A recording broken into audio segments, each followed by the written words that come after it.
The Jake Asman Show will begin shortly. Thanks to all these great Patreon members who help support the show. Get your super chats ready. Jake will be here in just a moment. If you love the New York Jets, this is the place to be.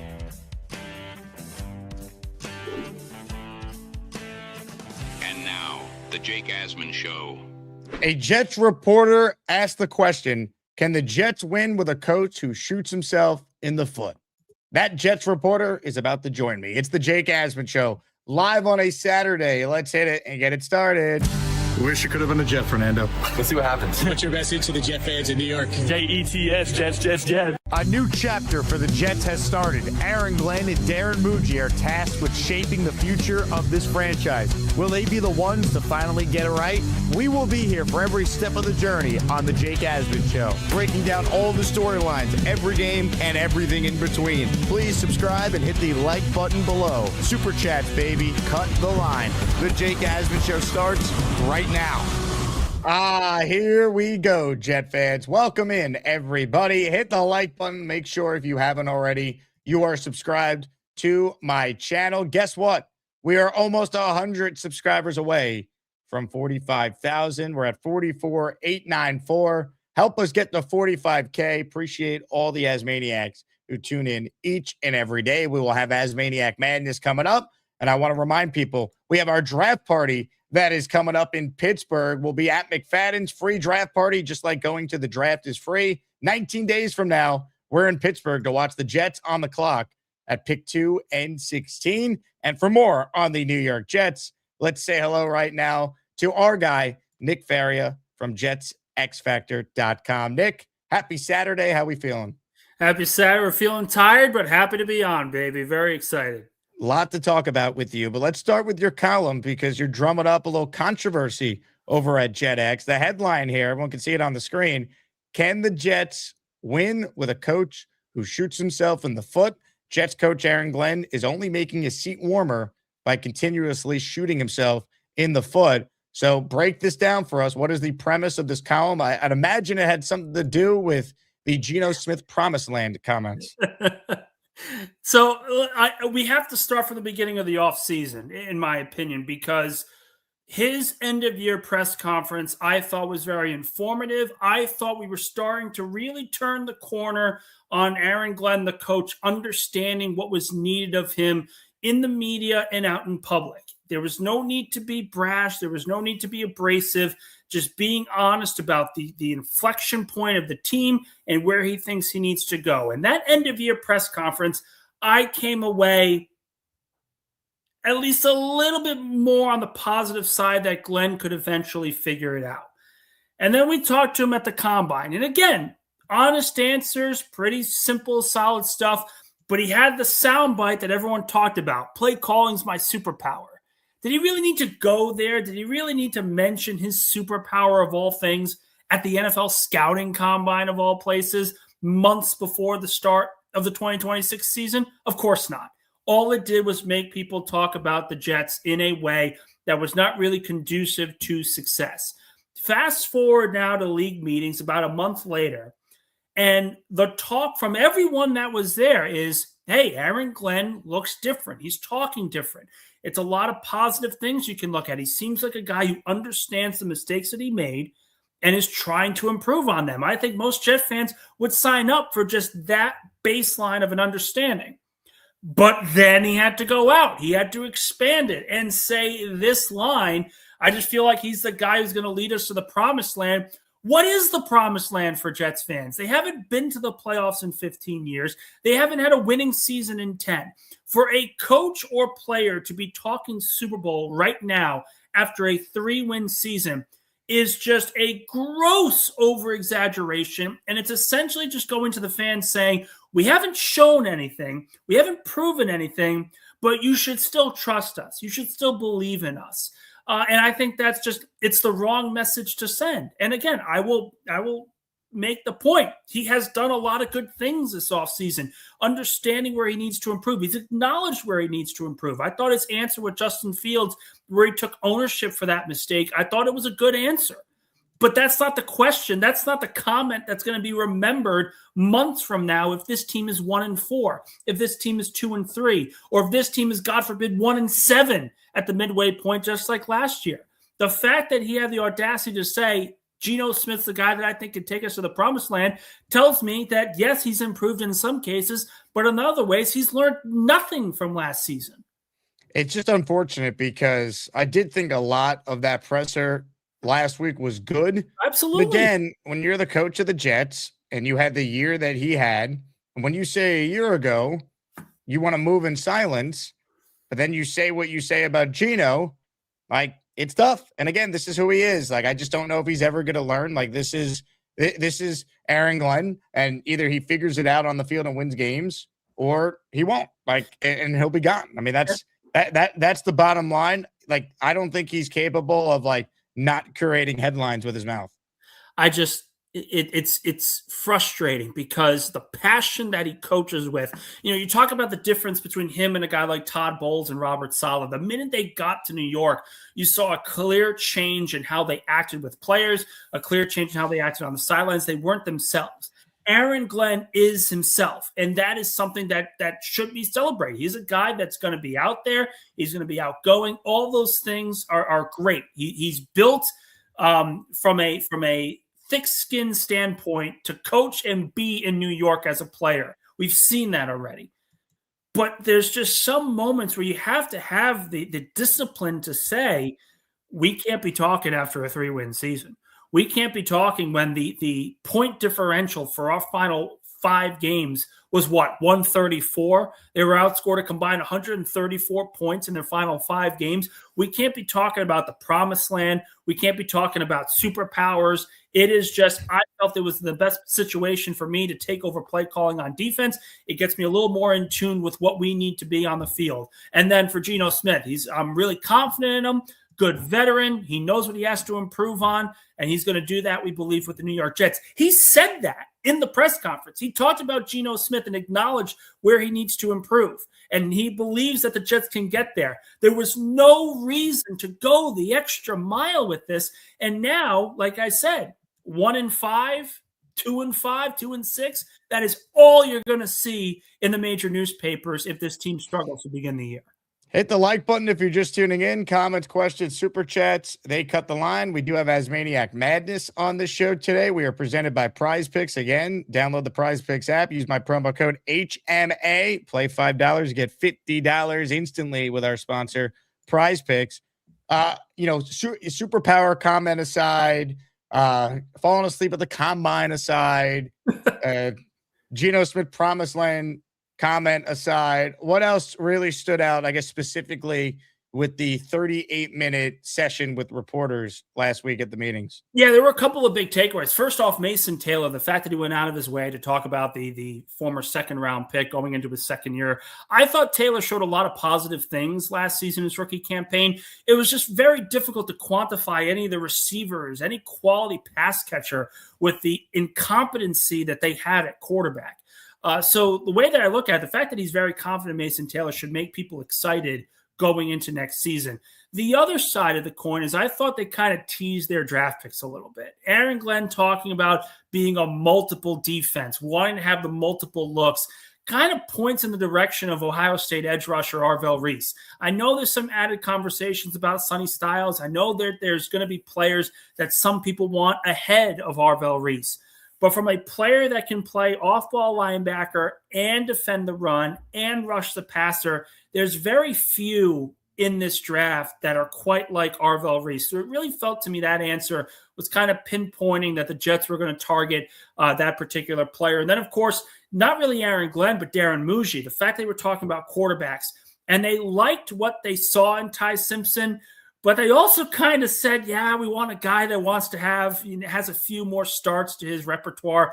Kind of pushes me on the side of, no, Ty Simpson's not in their wheelhouse, at least this year. They want to kind of push that conversation off as much as they possibly can.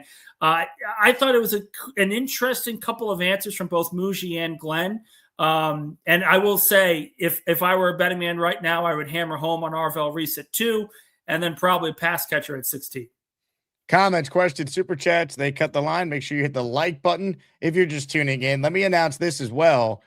We have our weekly raffle at the end of the show. I will allow anyone watching to enter for your chance to win the following 3 signed items: Darrelle Revis football, Garrett Wilson football, Joe Klecko jersey, and for anyone who decides they want to enter during this live Saturday soiree, you have a chance to win a signed Don Maynard helmet. Only the people that enter during this show, though. So if you want the Maynard helmet, you got to enter during this show. You'll have a chance to also win any of those 3 weekly raffle prizes. Big shout out to the Asmaniacs who tuned into my 3-hour radio show on ESPN New York today. That's why we're starting in the early afternoon. Big shout out to Black Gypsy, who will be up for battle in Asmaniac Madness against Barbarossa in just a bit. He's the first to enter the raffle on this show. He is in for 1. Good job by Mr. Gypsy. Hit it, Mad Max. Thank you. All right, Nick, let me ask you about the wide receiver room, because both Glenn and Muji said, yeah, they like the room. I'm not buying it. What say you? I'm not buying it either. I will say, I do think there are talks about Adonai Mitchell. AD Mitchell is genuine. This is a former second-round pick that a lot of people thought could go in the first round a couple of years ago. So I do think that there's a path there for Adonai Mitchell to make an impact this season as a number 3 wide receiver, though. I do think that wide receiver is going to be a focal point for this team, and it depends on the draft board. The one thing that I've heard consistently is that you're talking about 8 to 9 blue-chip talents that are going to go in the top 10. And depending on where Carnell Tate is in that conversation, it could be 10 that are going to go, kind of locks. The question are what happens with Jordan Tyson, what happens with Mekhi Lemon. And there are teams from 11 to 16 that are going to need receivers, but they're going to need other things as well. Prime example, Miami, San Fran, Dallas. Dallas could very well trade George Pickens within the next few months. They may want to just start over at receiver again as well. So there are a couple of teams that may just want to pick a receiver before the Jets make their pick at 16. But the draft can fall any which way. I still believe that the Jets are going to be able to get their choice at wide receiver, whether it's Tyson, whether it's Lemon, at 16 when they make that pick. And don't sleep, of course, on Indiana wide receiver Omar Cooper. I know a lot of people like him in draft circles. He had a great year at Indiana, 13 touchdowns, almost 1,000 yards receiving, and they're more of a spread offense. They like to pass the ball to a lot of different guys. To me, if I'm the Jets, I'm taking the best pass catcher available at 16, whether it's Tyson, Lemon, Tate, or even Omar Cooper in this case. They better get one of them. I mean, they better get one of them, or there's a trade we're not thinking of. Brian Thomas Jr., perhaps. They need to add a legit pass catcher to that room. It's just, and again, it's, you can be high on AD Mitchell. I'm not going to disagree with that. He's a young player, needs a good quarterback around him. Even in Indy, he didn't really have that. But outside of him, what do you have? You have Isaiah Williams and Arian Smith. Both aren't really quality number 3, number 2 wide receivers that you can trust going into this season. So you have to address the position. You can't just walk in and say, okay, we're going to run with 4 wide receivers. There's going to be a move, whether it be in the draft or free agency. And I think the best possible situation they can walk into is getting the best non-quarterback in the draft and then a top wide receiver within those first 2 picks. And now you can start going best player available, even if it means doubling down on certain positions in round 2 and 4. I wonder if they'd trade up for a receiver if there's someone they really love. Are they willing to use 16 and 44 and come up for Carnell Tate if he's there at 7? You can get him. So I said I had an article come out a couple days ago, and and I want to preface this. The only thing that I think most Jets fans disagree with is the 2nd round pick that I gave up for it. In my mock trade, had the Jets trading 16 and 33 to the Commanders at 7. And keeping 44, so that way you can still have a high 2nd round pick, and then getting a 4th round pick in return in 2027 from the Commanders. Most people said, "Oh, I don't want to give up that high of a second round pick. That feels like a lot. That to me does feel like a lot. But if you look at the draft trade chart, it is dead on. If you get a 4th round pick and the 7th chart? There's like 3 charts now. Which one? It's the Jimmy Johnson model. I always use Draft Tech. It's been a very stable marker for the last few years that I've been a reporter. That one tells you, and that one says 1 and a 4th round pick in 2027, 33 and 16 are about equal in terms of overall value. And if I'm the Jets, you move up to 7 and you get Carnell Tate, you get Mekhi Lemon outside of just Arvell Reese. That's a hell of a draft, man. That's a hell of a first round of a draft. Look, I'm all about it if it's 44 and 16. But then you probably don't get the 4th round. Like, my thing is I would get the extra pick in next year's draft as well. I would have that a little aggressiveness. How many more extra picks do I need when I got 3 1s already? Well, you would want some picks in the mid rounds too. So next year's going to be a deep class from what I've heard. It's going to be a very deep class. It's not just top heavy. Yeah, but think about it. 33, you could trade out of 33 and recoup what you just gave up in the 16 and 44 deal. That's what I would do. But you could also trade out of 44. And then, so I think a good example. Yeah, 33 is way easier to trade. It's the most traded pick in the draft. Sure. And again, we're debating semantics here, but I know. I love debating semantics. The one trade that I looked at over the last couple of years that made a lot of sense was when Washington and Philadelphia swapped in 2024. Philly traded 2 second-round picks to move up for Cooper DeJean, and they picked up a 3rd-round pick that became Jalix Hunt. Washington got 2 extra second-round picks in that particular deal, and Washington was somewhere in the 40s at that point. I could see a situation where the Jets stay at 44, they trade 33, try to move up, and then pick later in the 2nd round, but also recoup a 3rd-round pick later on in day 2. Comments, questions, super chats. They cut the line. Nick Faria is our guest. Let's shout out the Dominican Destroyer in the raffle for 1. $10 in the raffle for 1. Ozzy. Remember, weekly raffle at the end of the show. And for anyone who enters today, you're in that. And you have a chance to win a separate prize for the Saturday audience here. The Don Maynard sign helmet. Nick Shine in for 2 says, fine, take my money. I will, Nick. James Martz, a great show this morning. Jake, appreciate you listening to the radio. James, up in the raffle at the end of the show. Mike D's Nuts in the house says, take my money too. Damn right, Mike. You're in for 4. Ride the General with a super chat. Same idea for Faria. Shake up wide receiver boards. Take Tate at 2. Trade 16 and 44 to move up for the edge or linebacker. Best of the rest from Styles, Bailey, Bain, etc. I don't know. And again, the question is, will Washington want to jump on that particular trade? I think Washington would absolutely say yes to 2 and 33, but then you have to hope and pray that one of Reese, Bailey, and Bain are going to be available at that pick. And from everything I've heard, Bailey is going 3 no matter what, whether it's Arizona that's taking them, or if another team tries to trade up, they want to trade for David Bailey. And then, of course, Ruben Bain. There's obviously the intangible questions. Great player, but where's he going to actually play? He's a little too, the short arms are a concern at the edge. He's too small to be a 3 tech. There's questions about him and his NFL future. And I don't know if I want to take Sonny Styles at 7 if I don't have the edge rusher hole filled. So I do appreciate this. This is a very fun exercise. I just don't want to take a receiver at 2 when I can get the best non-quarterback defensive player in this draft. And I still think it's Arvell Reese with the 2nd overall pick. I would not make this trade. I don't think Tate is worth the number 2 pick in the draft. I think he's very good.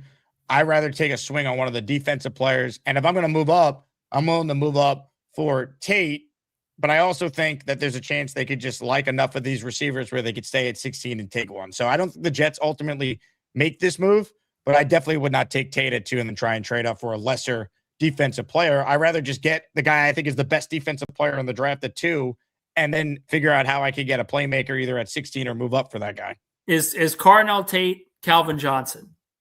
No, I'm sorry. Is he Jamar Chase? Like, that's who you move up for. I think he's very good. I don't think he's those guys. I think he's going to be a very, very good starter in this league. I don't think he's any of those guys that you want to make a top 5 pick for. Top 10, top 7th, 8th overall selection, all for it. I think that's a perfectly fair spot to take a receiver like that. Top 5 is when it gets a little dicey.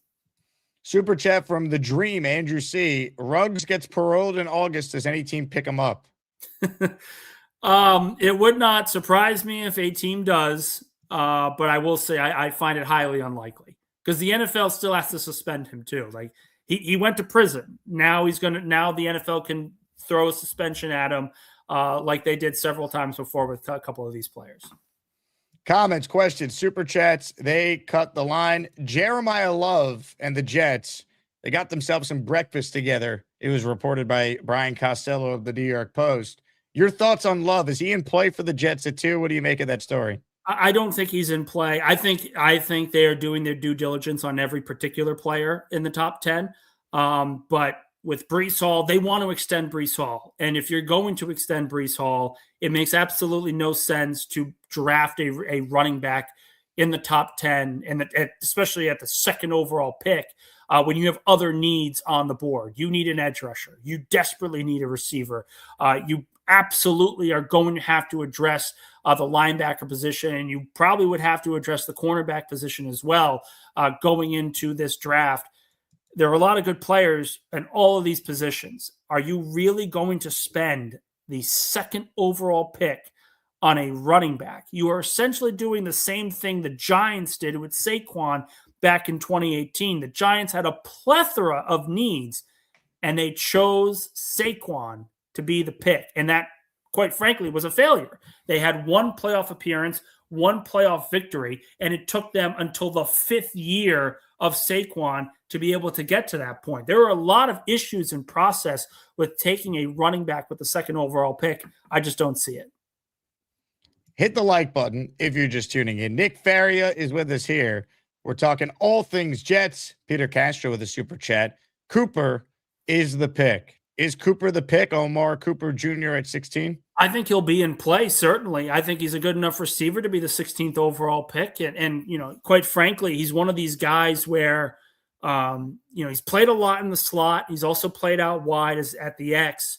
And when you have a player like that, I'm not saying he's going to be Justin Jefferson, but there's very similar styles into how they play and how they move. A lot of people thought Justin Jefferson coming out was only going to be a slot receiver. And then he grew into this unbelievable top receiver in the NFL. Again, I don't think Cooper, the ceiling is going to be Justin Jefferson, but I certainly think he can play both in the slot and at X, and that's something the Jets desperately need. If you can keep Garrett Wilson in the slot and you have a trustworthy guy out wide and a guy like Cooper, a guy like Tyson, if he's durable enough, this offense is going to look a lot better with competent quarterback play.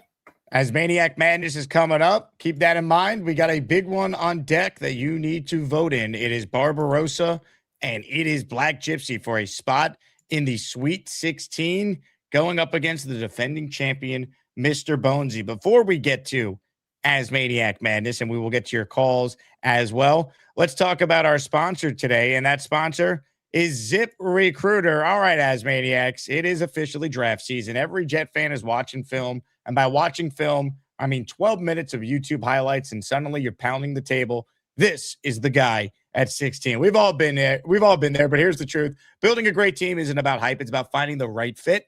And if you're running a business, it's no different. You don't want to reach. You don't want to bust. You want someone who actually fits your team. That's why you use ZipRecruiter.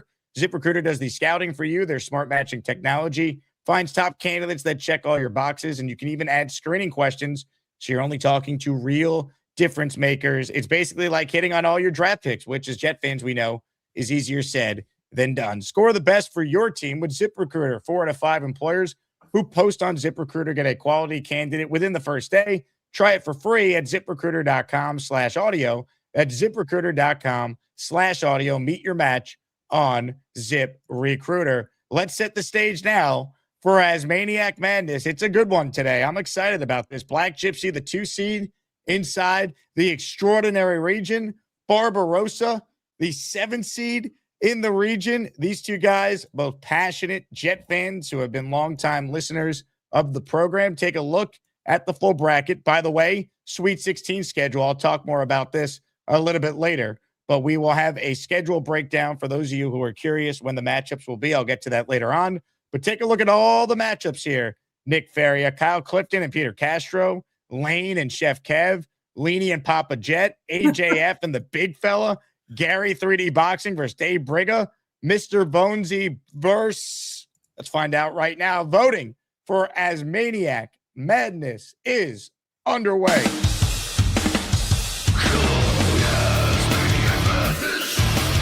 Who's gonna be the best of the bunch? Asmaniac Madness. You get to pick the ones that make the show walk. Vote, vote, vote. Your vote's determined. Who's moving on to the next round? Reminder, Don Maynard sign helmet for anyone who enters the raffle during this show. When you enter for that, you also are entered in the weekly raffle. We got 3 signed items today at the end of the show. Klecko signed jersey, Garrett Wilson signed football, Darrell Rivas signed football are the prizes. Nick, let's talk Ty Simpson. If he's there at 16, do the Jets take him? Answer that first. And then let's say he does fall out of round 1. If he's there at 33, do the Jets take him? Where are you at with Ty? So I'm gonna preface this again, making the point that Muji kind of said. The fact that they openly talked about the lack of college starts tells me that they would not take him at 16 if he is going to be available. And again, I've made this point very, very clear. If the Jets are absolutely in love with Ty Simpson and they feel that he can be the guy if they take him, they absolutely should make him the selection at 16. If you fall in love with a quarterback, go and get him. Outside of that, I don't think they are in love with him. I don't think he's a quarterback you fall in love with. I would not take him at 16 if I was making the decision. And personally, I don't think you make the decision if you're picking at 33. If the Jets are really going to openly talk about needing more starts from a young quarterback in college, then you're not taking him in the first 2 rounds. You're just not, because that's too high of a price, too high of a value to take essentially a project. So I do think, based on what Darren Mushi has talked about, based on how they have spoken about Geno Smith and everything else, I think they could be punting this answer into the 4th round. I really, really do, because they clearly, based on their answers, do not love Ty Simpson. And if you don't love the guy, then you don't reach for him in any of the first 2 rounds.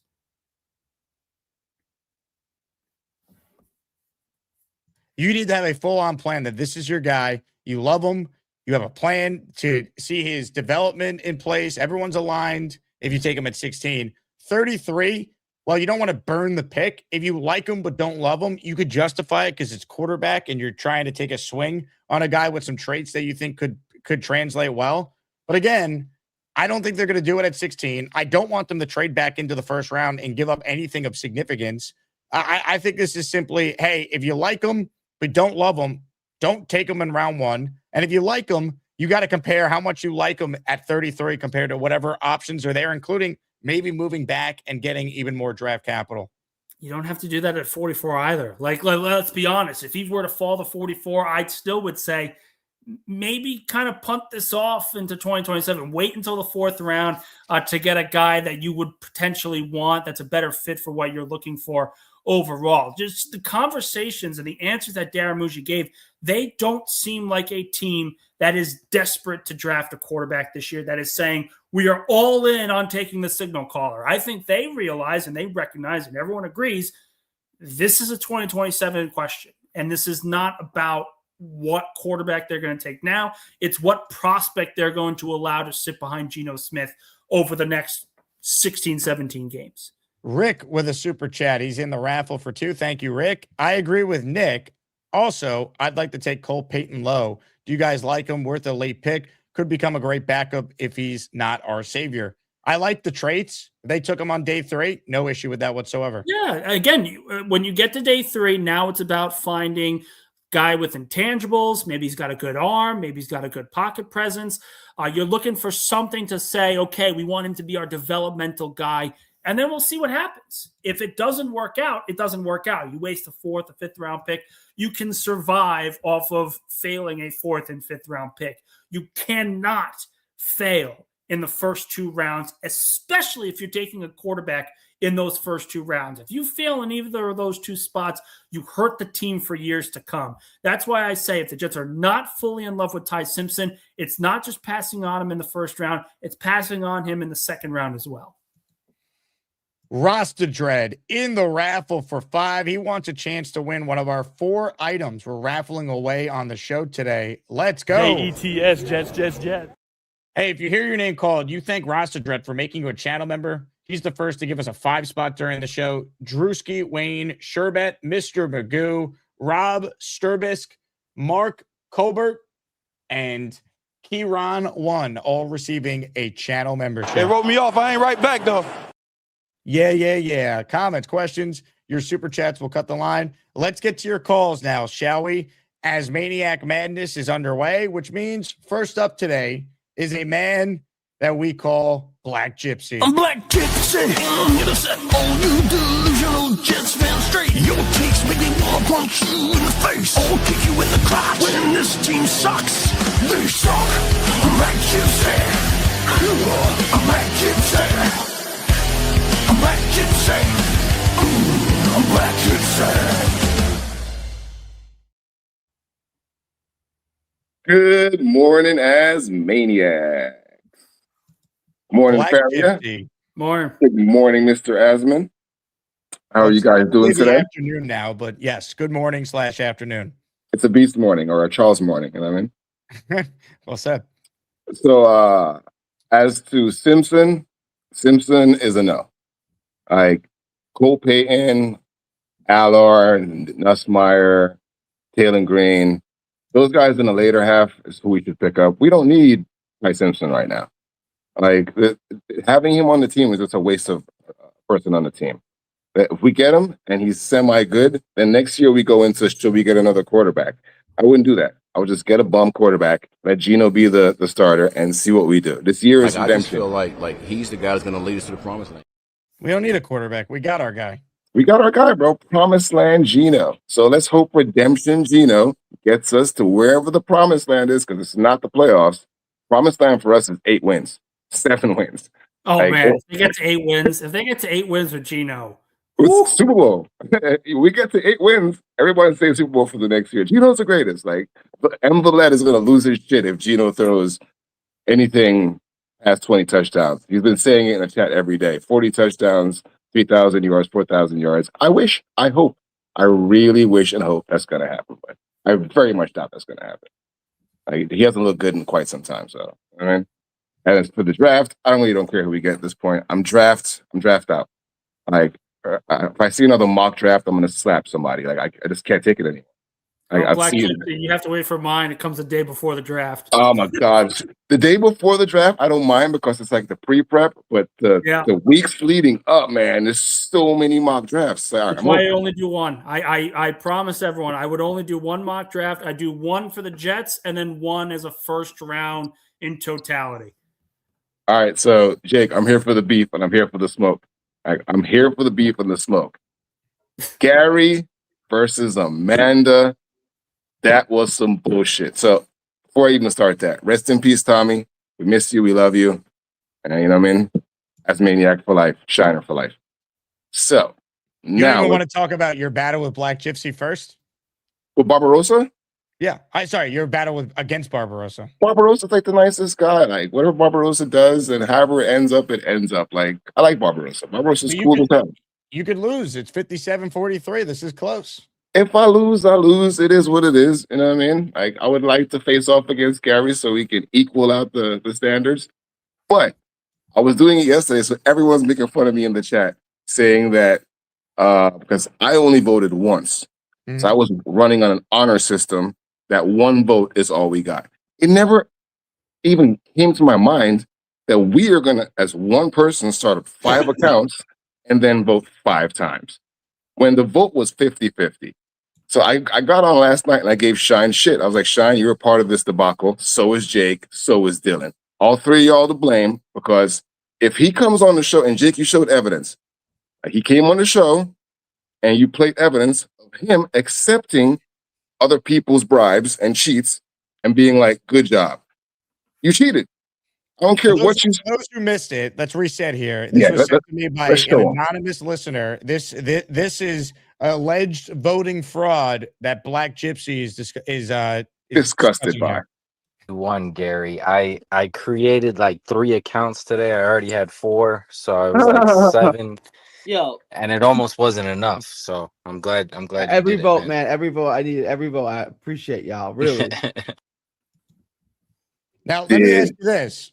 There's Disgusting. really not much that could be done, unfortunately. I mean, it's a YouTube poll. It's not like we have like an IP address tracker where like You it are won't the let commissioner. Yeah, you're on the commission. Disqualify him. He cheated, and he showed you tape of cheating. Okay.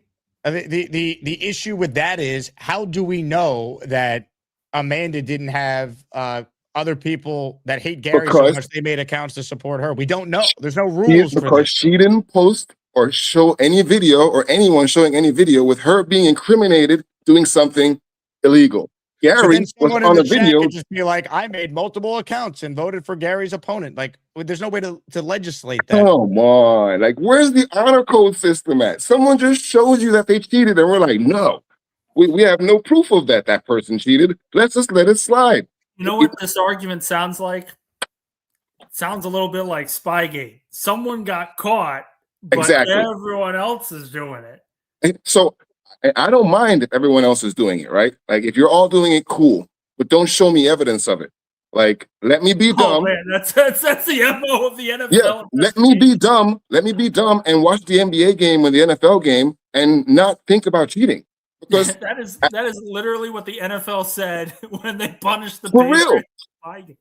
Because if I'm watching the Asmaniac tournament, I'm having fun with it, and we're all going in and having a challenge. And I would argue this is fun. I think a voting fraud storyline is actually voting pretty fraud fun. is like, I guess if we're calling fraud fun, I'm not calling fraud fun. I think it's funny because Gary had to cheat to beat the girl that he said was never his equal, and he needed every vote that he could get to beat a girl. The people that he cut Rocky, but that's kind of like the first Rocky. It wasn't about him beating Apollo. It was about, hey, you can hang with them. I mean, look, there were 731 votes that were cast. It was 51-49. Gary did need every vote. Amanda ran a great campaign. I find that whole thing disgusting. It took out like the fun of me going in my dumb mind. This is, and I'm not naive by any means, right? But you had the chance to go against Gary in the first place. Look at the bracket right now. There's no guarantee you'd get that opportunity. Exactly. There's Bonesy and there's Brigger, and there's two really hard opponents to get by. So, and Barbarossa also, because people love Barbarossa.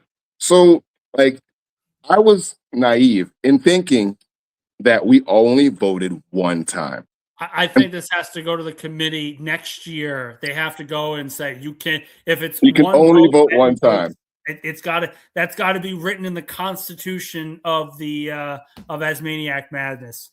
What you're suggesting, though, can't be implemented in the middle of the tournament. Like, there's no way we can't change the voting system process now.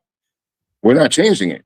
Like, if I won, if I was Gary, right, and I won yesterday, and everybody finds out that I had extra votes because a whole bunch of people voted for me, I'm stepping out of it.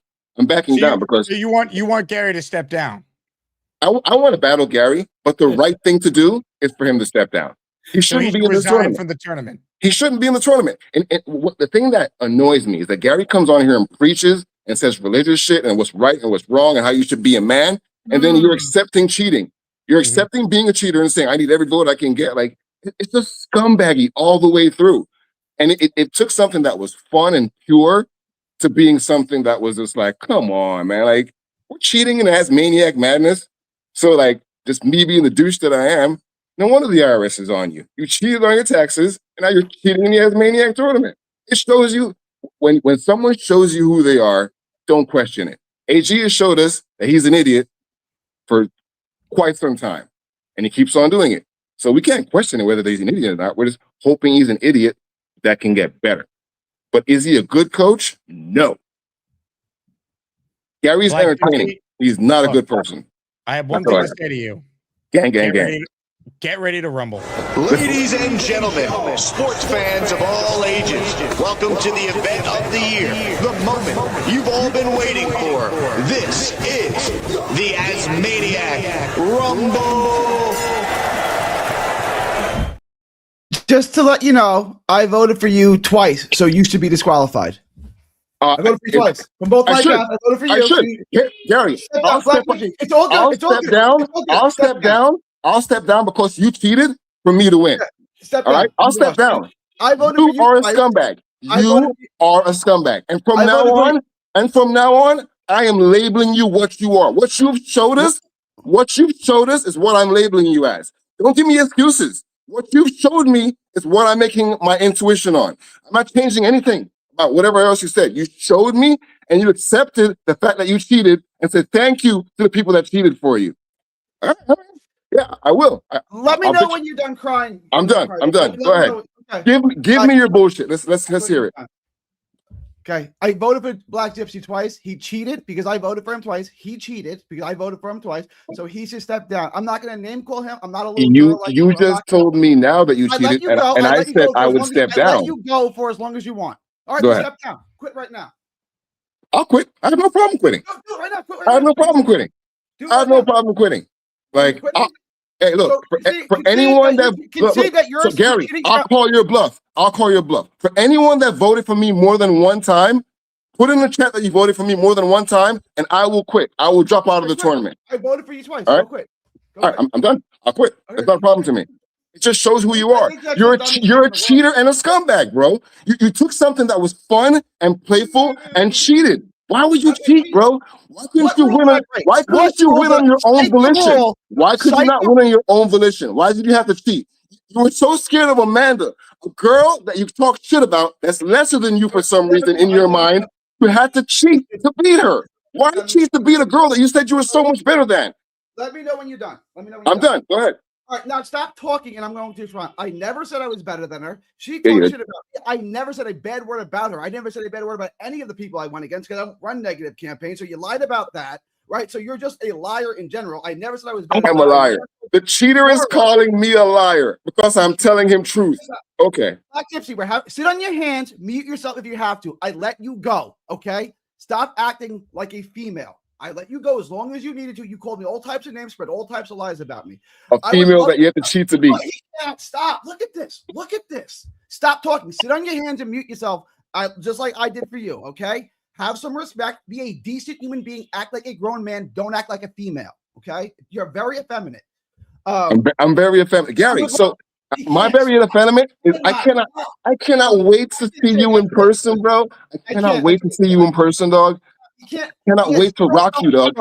I will literally take the charge and sit in the jail for as long as I take just to clean your clock, bro. You're the type of person that deserves to get punched in the face, dog. You deserve to get punched in the face. You come on here and you lie and you say such fucked up things. And what do I lie about? Are you being a scumbag? You told us you're a scumbag. You told us you didn't pay your taxes. You told us you cheated. We didn't ask you any of that information. You came on here and told us those things about your character. And now that we're telling you your character is a shit character, you're trying to tell me that I'm the bad guy for pointing out that you're a piece of shit?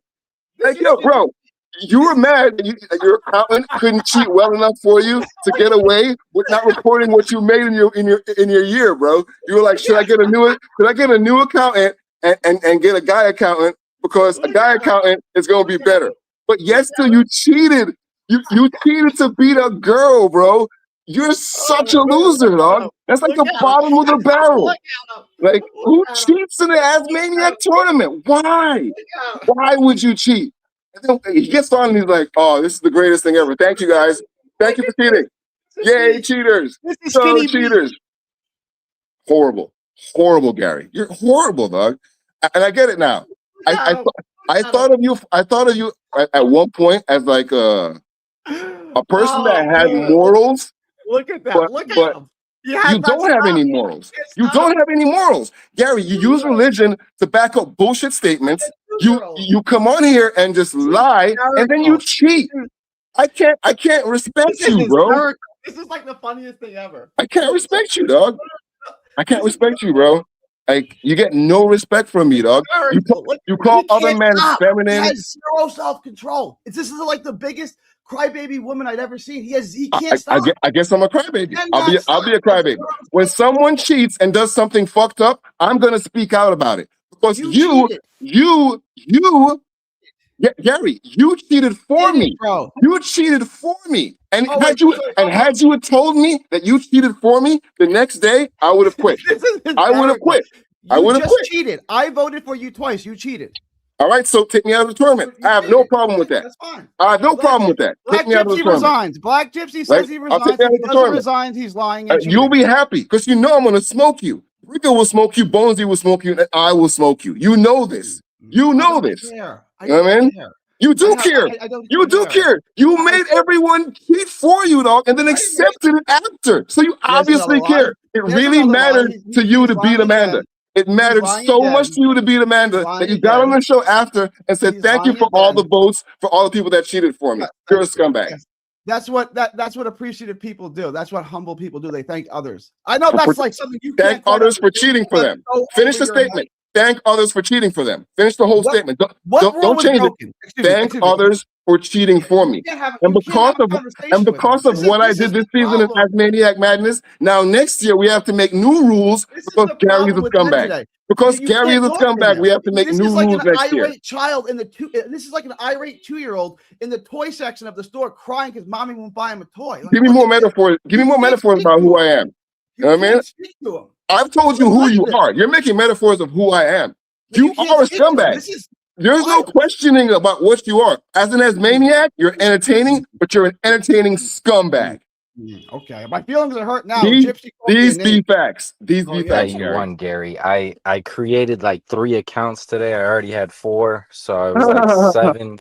Yo, and it almost wasn't enough. So I'm glad. Every vote, man. Every vote. I needed every vote. I appreciate y'all. Really. What a tournament. Unbelievable. Wow. I don't even know what to say, man. I'm just blown away by what has happened here.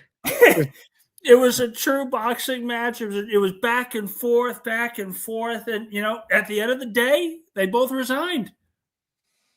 Yeah, look, Nick, I'm going to let you run. I'd love to keep you on, but I have to imagine people are going to want to weigh in on this and less about football. So you enjoy your Saturday. I totally appreciate it. I'll see you, buddy.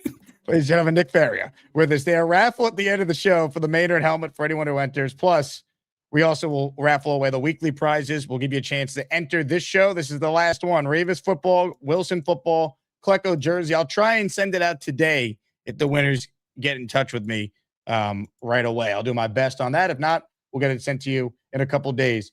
This super chat is from Jetstream, who says, Jake, make this right. Disqualify Gary. Don't be Roger Goodell. Jetstream says, thanks for great content, though. Andrew C says, nobody quits. We're locked in.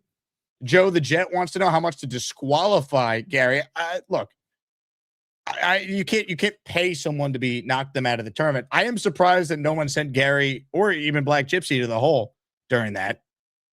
Now, I did discuss with the committee when people's day is in Asmaniac Madness, unless they say something like offensive that really crosses the line, like we're not going to allow bounties on those days, right?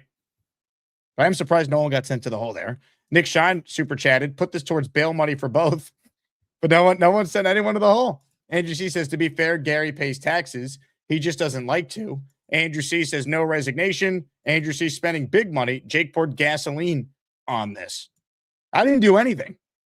This tournament brings out the craziness in folks. Ladies and gentlemen, let's bring on one of the key committee members to get his thoughts on what just transpired. Let's say hello to the Gator McCluskey. Hello, Gator. Hello, sir. How are you? I'm good. A lot of controversy. What do you make of all this? Well, it's exhausting. I've been hearing it for a while now, and particularly, Shine Show last night. I was paying a little bit of attention to that. But, I've talked to Boom about it, a few others, and here's just a few bullet points. Black Gypsy's not wrong, and Gary's not wrong on certain aspects of this. It's unethical to vote more than once, and I think everybody should agree on that. However, a lot of us have multiple accounts, take advantage of things. we do this in life, right? I mean, we may cheat on our taxes, by $1. We may cheat on our taxes by 100 or 5,000 or more. So it all comes down to how unethical it is. But it is unethical to vote more than once. That's not how this was designed. It's not how any contest is designed. You could compare it to this, that, and everything else and say that there are other contests out there where whether they encourage it or, whatever the fact to vote more than once is not how we hoped this would go. So we are in deep discussions, to revamp the voting process for next year. It may not be a voting on YouTube. It may be an alternate link that takes you somewhere else that looks at your IP address. There's other ways we can address this. Fact of the matter is that, I appreciate what Black Gypsy says because his frustration is certainly understood. When you have a 50-50 vote, it blows it up and makes it a lot more noticeable. There were another contest you could talk about was the Mad Max one, which was a virtual tie. And there's no evidence, of course, nobody admitted that they voted more than once, but I'm sure people did. Did Max run to his friends and ask them all to vote? That's fine. If you want to run to your friends, if Amanda wants to go to the gym like she clearly did and ask all her friends, hey, would you vote for me? That's fine. If you go to your friend and say, hey, would you open up 100 accounts and vote for me 100 times? Is that okay? So you can see there's a fine line between being ethical about it and being unethical about it. If you happen to have 2 accounts and I'm going to log in on my other account and vote, there's some that would say that that's just as bad as doing it 100 times. I don't think so. But I don't think we want to see somebody use a tool, let's say, and go out there and vote 100 times for Gary in the next round or for Brigga or whoever the case may be. I think we can all agree that if somebody did that, it would really make this contest a lot less fun and, it would kind of ruin it. So think about it in terms of how widespread are we talking here? Jets Johnny, 7 times admitted it brought something to light. I can guarantee you that Jets Johnny's not the only person that's done this. And I guarantee you that there's probably somebody that did it more than 7 times. So he's not, the main person to blame here. He just is an example. We're using Jets Johnny as an example to say there is a problem here. So again, we're going to address it. We're going to look at it. We're kind of screwed for this year because you can't change the contest, at this point. It's too late. But all we can do is just ask everybody, hey, look, this is supposed to be fun. Let's try to make this thing what it's supposed to be. Let's be fair to Brigga. Let's be fair to Gary. Let's be fair to everybody across the board. Let's bring the temperature down. Let's forget what happened to Tommy, man. I'm still dealing with that personally. Just every time I watch my own stupid video, it makes me cry, which never has happened in any video I've ever made. Has it ever affected me after watching it? And it should really sort of and Nick did some of this last night, which I really appreciated, is just everybody take a breath. Okay, let's have some fun here. I disagree. I want chaos, anarchy, and war. No, I'm just kidding. But yeah, well said. And I thought I heard Nick, his comments on this last night. I thought he handled it great as well. He really did. And, again, we got to have fun. There's got to be banter. There's got to be, digs at each other, whatever the case may be. But look, none of us want to see anybody quit. Okay. That's just wrong. Nobody should be quitting for any reason. We're all playing under the same rules. Some are taking advantage. We'll address it next year. I ask everybody, try to just be ethical to some level in how you're approaching the voting. Let's not make this thing unfair is all. And we'll get through this tournament and readdress it. And I didn't think we'd ever have this be a problem, but apparently it is. So we'll deal with it. It's amazing. Kaner, you're the man. An amazing job with the Tommy tribute video. I don't know how you put that together as fast as you did between shows yesterday, but thank you for that. And obviously we want to pay homage to Tommy as much as we can. You made the emoji as well that we're now using. So thank you again for that. Right on. Cheers. Good luck, everybody. Ladies and gentlemen, Gator McCluskey. That you won, Gary. I created 3 accounts today. I already had 4, so I was 7. Yo, and it almost wasn't enough. So I'm glad. Every you did vote, it, man. Every vote. I need every vote. I appreciate y'all. Really. Asmaniac Madness is underway. Make sure you vote to make your voice heard. So anyway, Black Gypsy versus Barbarossa, 62-38. Black Gypsy has the lead. Ladies and gentlemen, we'll get to more of your calls. Let me get caught up on some super chats. First, shout out to Sean Bennett. He's a channel member. He's in the raffle for 1. Peg and Artie in the raffle for 4. As far as today's voting, this is a house divided. Gator, always the voice of reason. Peg and Artie, you guys are both awesome. Appreciate the super chat, and I agree. All right, more of your calls right now. Let's see how everyone's feeling on this. Ladies and gentlemen, let's say hello to a man who has asked to weigh in specifically on the matter. Adam is cool, although kind of basic. He claims he's too cool, though often quite basic. He makes great jet points, looks a little basic. Adam is cool, too cool, but basic. Some would say generic. Hey, Jake, talk about fireworks on a Saturday afternoon show. What? Nothing like it. Love it. All right, here, I'm going to weigh in. I don't know if I'm the voice of the people, but if you operate within the rules or the lack of rules, this is what's going to happen. So I'm surprised this didn't happen last year, or maybe it did. No one's going to know. And if people are like bragging about it, that's just because the rule wasn't in place. So you can't hate the player, you hate the game, Black Gypsy. I mean, like, nothing's stopping you from doing it right now. Calling up your favorite place in Bangalore and having a whole bunch of farmers go and vote you up. But you don't need it, man. You're good enough to win on your own. You don't need it. So unfortunately, anyone that is getting cheated, I guess, whatever I want to call it, whoever's cheating and is helping somebody else out, don't sweat it, man. I really don't think it's going to move the needle.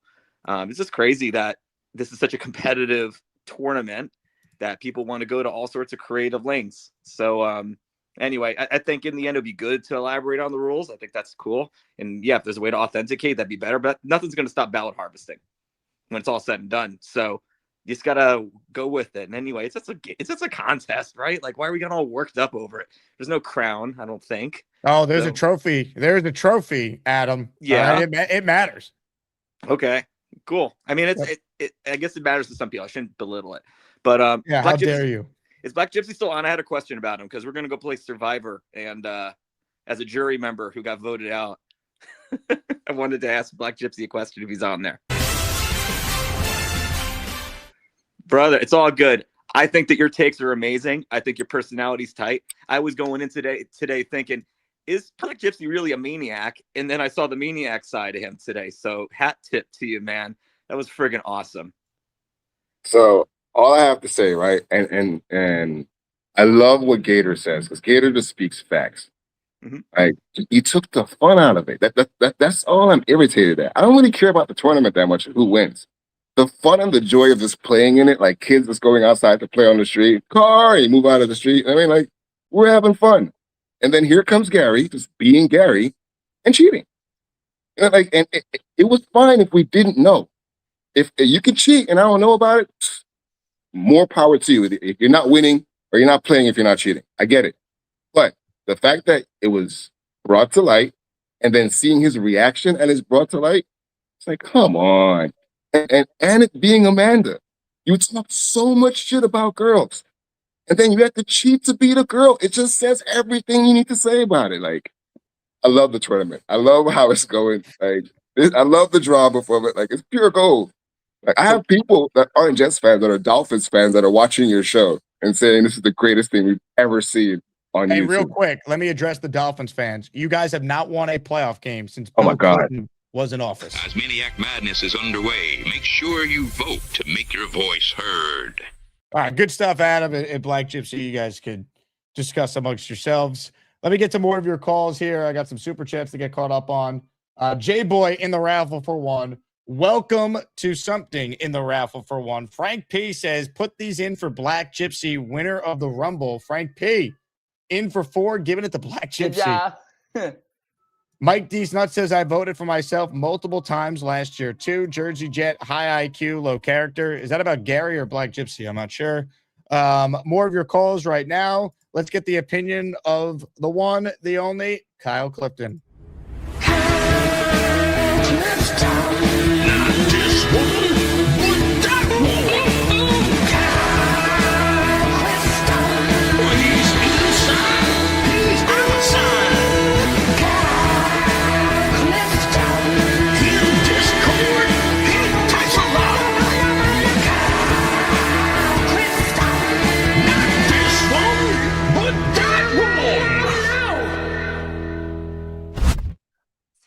So, Jake, where do we reside now? Are both Gary and Gypsy out of the tournament? They're both in the tournament. They're both in the tournament to me. I mean, the voters got to vote. It is. I don't think there's anything we could do.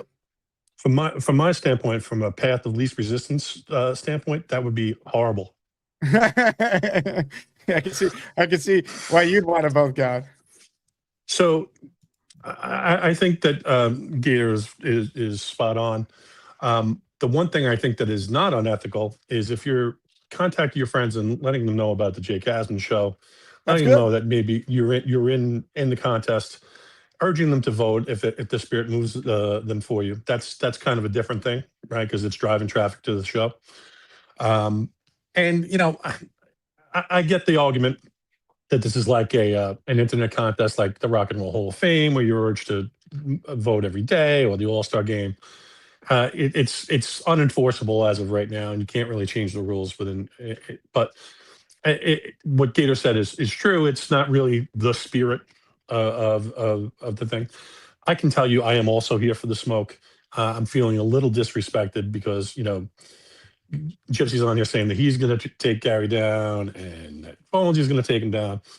I'm the number 1 overall seed. I expect that I'm going to be in the mix here. And I'm playing to win. So, it's going to get a little bit more nip and tuck, a little bit more combative down the stretch. That's fine. It's not personal. It's just business for Kyle. And that's where we reside right now. Well said, Kyle. And I'll tell you what, you versus Gary would be something. If Gary's going to get there, though, I'm telling you, Dave Brigo can knock him out. They got history. And for as many people who are coming to rally around Gary, we saw it. There's people that despise the guy. So how does that play with the voters? Unbelievable. Unbelievable. Let's keep it rolling with your calls right now. Appreciate everyone who's tuned in. Please hit the like button. If you haven't, enter the raffle. It's your last chance to get in if you want any of our 3 weekly prizes that we're giving away. Let's say hello to Rob from Glenhead. Gator, I don't understand why I don't have an intro. Gator, I need an intro, buddy. A cool intro, please. I've been calling in, supporting Jake for over 4 years. You got Adam is too cool, Papa 73, and I don't understand why you won't create one for women. You have no sense of humor. That's the problem. I don't. When you have a sense of humor, then you can have an intro. I'm worthy of an intro. All right, fine. I don't understand why I don't have an intro. Hey, Jake, can you hear me? Yes, sir. Okay. First things first, the important stuff is Tommy OG. I'm heartbroken what happened. The guy was a good dude. He was stand-up. I met him at the Hicksville outing that time when you had the trucks and stuff to eat and stuff. Remember that time? Yeah, of course. And I was with Neil that time, and Peter. I met Peter Castro also for the first time. And Tommy came up to me with, I'm pretty sure it was Purple Belt Mike. And they both came up to me, and Tommy asked me for an autograph. And I laughed about it like I'm a celebrity. Give me a break, But it was a nice thing, and I thought he was just a super duper guy. And he's reached out to me in the past, looked up my phone number and stuff. Truly good guy, Jake. It breaks my heart that he passed away the way he did. I know we don't know all the details yet, but I pay homage to Tommy. I will go to church today and light a candle for him and say a prayer for Tommy. Tommy, a lot of love. Aside from the games that we play with the Asmaniacs, This is real life, and it was a shame what happened to you, my brother. So, I mean, I truly shed a tear for you. I had trouble sleeping, thinking about it. Awful news, Jake. Awful news. Yep. Well said, Rob. Just terrible. And obviously, great guy. Just like you, I met him multiple times. And real world stuff when stuff like that happens. Just another reminder. For sure. As far as what's going on with the Asmaniac thing, I have to side with Black Gypsy. Cheating is cheating is cheating. I know there's no set rules, Jake. I get it. But they flat out said, more or less, that they cheated. Now, everyone could be doing it, and it's not right. But if you get away with it, you get away with it, and you keep your mouth shut, I get it. But if you're on another show and you're saying, oh, yeah, I made 4 or 5 accounts, and I voted for you, and here's Gary saying thank you. Gary, come on, buddy. I have a lot of respect for you. Even though sometimes you say some ludicrous stuff, but I have a lot of respect for you, bro. And for you to sit there and say, like, thank you to it, I lost some respect for you. I have to say, Black Gypsy is a million times correct. And this has to be corrected next year somehow, some way, like Gator said, Jake. Maybe the votes go into a different link where they check IP addresses and stuff, because this can't happen anymore. It's not fair, because especially when you have a close matchup like he did with Amanda, or the other matchup that went into overtime, that matters. So that vote that this guy's voting 10 times cost me winning. Not me per se. I got my ass kicked in by Kyle. But it's truly not fair. I see Black Gypsy's point. He's not wrong. Because we don't have a rule in place, it's okay that he cheated. And I'll admit, hey, Jake, I cheated. No, that's I think Gator said it best. It's unethical, but there's not a set rule. So it's like, I don't know what the committee can really do. It's just, it's got to be fixed. Somehow, some way, Jake, it's got to be fixed. Look, or we will fix it. Better. I think it's unfortunate that we got to this point with a tournament that is supposed to be fun and was really fun last year.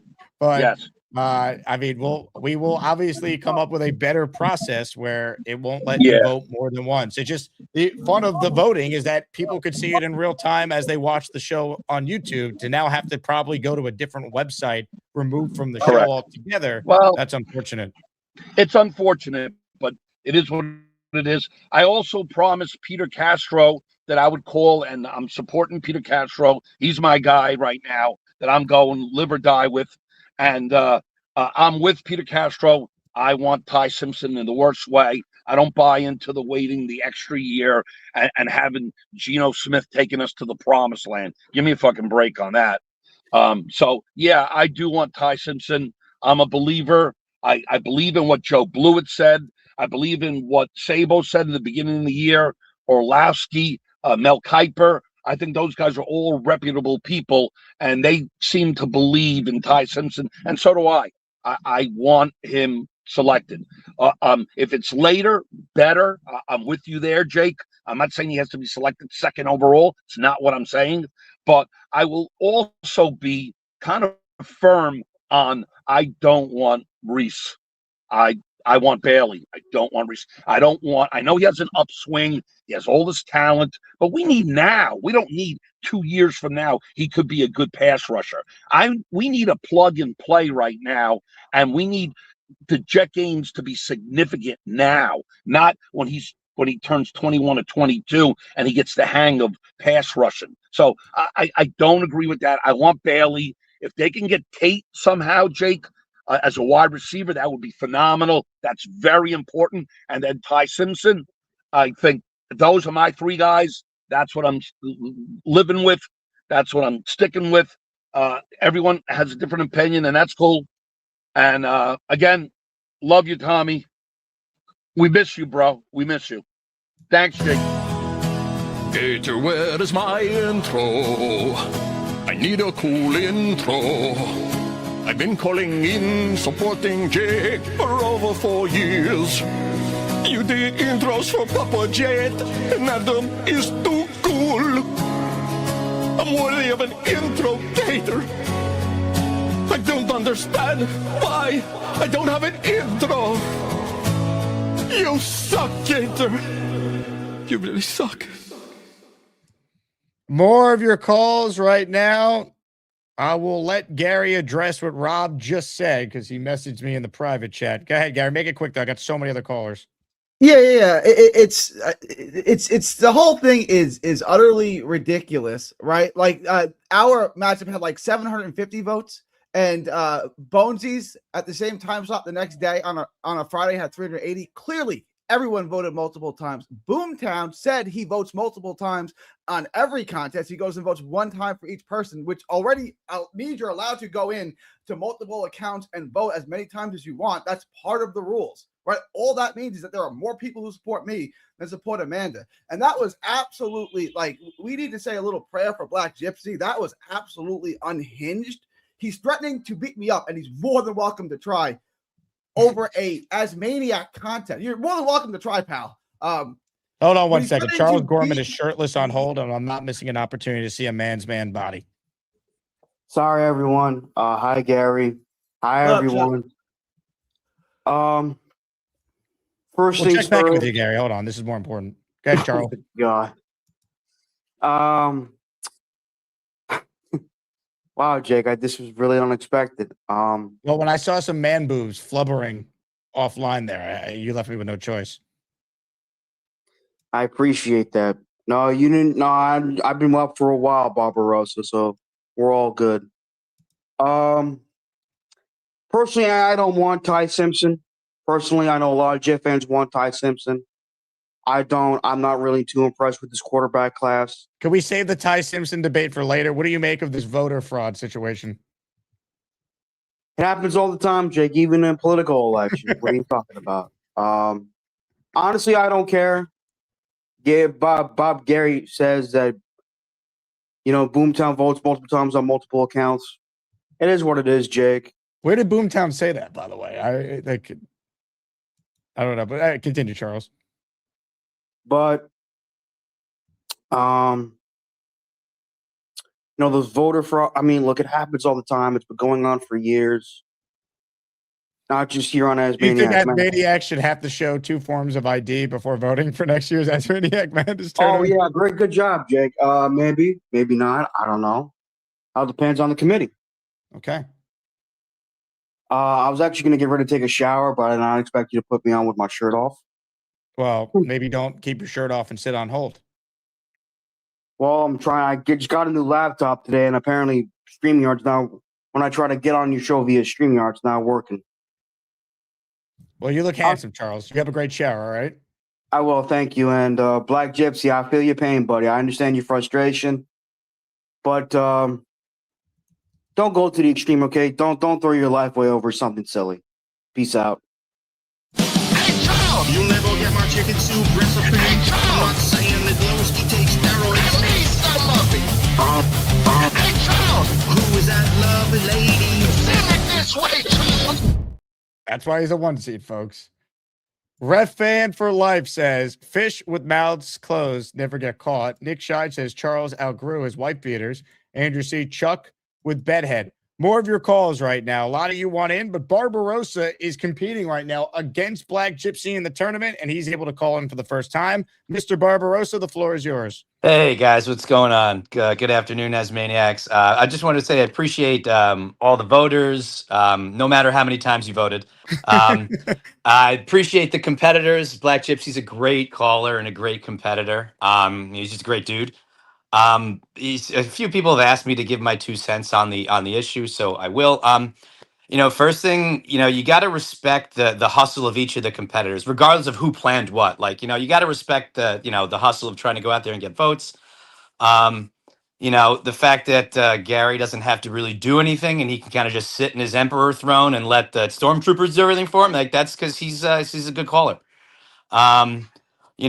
Ultimately this was meant to be fun, but you gotta just take it all in stride. Like, I could have assigned an assignment to have all of my students vote, but that just seems unethical to me personally and not in the spirit of the tournament. Like last year, I was up while I was teaching a class of 30-something kids with laptops and phones. Like, obviously an idiot in his first year untenured teaching would not say, take out your phones and vote for me. But like, a person could have done that. I just felt like it was unethical, and not in the spirit of the tournament. But like, it is what it is. It's definitely not worth getting hung up on. Like, it's just not. It's a fun thing. Moral victory, since we love that on this show. They needed 7 votes per person to win. So there's a moral victory there. Is like, if you're really upset, moral victory time for that. But like, just get back to the drawing board next year. The committee knows what they're doing. Amanda, you'll be in the tournament next year and all that stuff. So, just get back to the drawing board. That would be my advice. But just remember, like, this is fun. There's really no reason to be at each other's throats for a fake Jets fan popularity contest because our team has 3 goddamn wins. All right. I love you guys. This is my beer for today. Take care. Love it. Barbarossa, great call. Thanks for all you do to the show. Make sure you guys vote for Barbarossa or Black Gypsy, no matter how many times you vote. More of your calls here. A lot of people want in on this. I find this guy's comments on this to be fascinating because he's facing Gary in the next round. He thinks that Gary needs more shots upside his head. This cowboy hates when you don't believe in achievement. Well, they call him One Punch Brigger. The moon landing was free. They call him One Punch Brigger. His claim is not too dirty. One Punch Brigger. Hated jokes and swipe his ass. One Punch Brigger. Doesn't know they need none. I have sad news. As I played the intro, Dave's line dropped, so he's not even on hold. Dave, call back. I'll put you right on. In the meantime, Big Man Victim is next. What's up, Big Man? What's up, Jake? How's it going? What's up, dude? So I'm not really personally about the whole stuff that's going on. I actually don't even know what happened, but I'm guessing that someone cheated. And I mean, like, I'm gonna go with what the last guy who called in said. It's a contest. It's people cheat. Teams cheat. It's like football. So, you never see. You get all these crappy calls, and not all of them are called. So it's like you just gotta. If you get away with it, you get away with it. So you gotta redo it. You gotta redo it. Whatever. Who cares? I did want to talk some football, but I'm not sure what you want to listen to right now. Give us your best Jets take, your finest of Jets takes. I don't think the Jets should take a wide receiver in the first round. When should they take one? Second round. I think they should use number 33 and get either. I said it in chat earlier, and you didn't say anything about it, but I think the Jets could go with Denzel Boston out of Washington or Amari Cooper Jr. I don't think he's going to make it to 33. Really? I don't know. Those are my 2 favorite receivers from what I've been looking at. I've been watching a little bit of film. But my perfect bracket for the Jets is 2. You take either one of those edges. And then I was going to say at 16, don't take a quarterback. I want a tackle or a guard. I would like maybe Spencer Fano or Francis Mangili. I don't know how to say his name. Malagoa. I don't know. Malagoa makes it there. Fano's interesting because he might project to be more of a guard. Good call, big man. I think they need to take a receiver at 16, though. I don't think Omar Cooper Jr. is there at 33. And Denzel Boston might, but I'd rather just take a swing on a guy at 16. Give me Mekhi Lemon. Depending on the medicals with Tyson, he's in play. Omar Cooper Jr. is in play. 33 is a pick then. Unless they're taking Ty there, I prefer for them to move out of 33. You could get something decent for 33. That's a tradable pick. All right, back to your call shortly. But first, Andrew C. wants everyone to know that he has shoulder hair like Charles Gorman. Thank you, Dream. Paulie Dog Jet in the raffle for 5. My balls feel like they've been destroyed in pieces. Thank you very much, Paulie Dog. Let's say hello to Dave Brigger, who is on the line this time. Hello, Dave. Good afternoon, Jake. How are you? Dave, I'm fantastic. I hope you're doing well. I'm doing well. I'm sorry I dropped off. I got a call, so I apologize. All good, man. All good. Anyway, I got a few things to talk about. First of all, whenever I mention Dolphins, I really get it upsets me because I despise that team. You know what I really like to know? Here's what I want to happen. Do we get players that want to really kill themselves to beat that team, to bleed jet green? I'm so tired of going to these Dolphin games. We come out like a bunch of wimps, That didn't happen in the old days, even if we lost, I want to get to the point where we have Dolphins fans dig up the bones of Don Shula. I'm sick of it. So let's draft players. You know what? I'm tired about talking about the draft.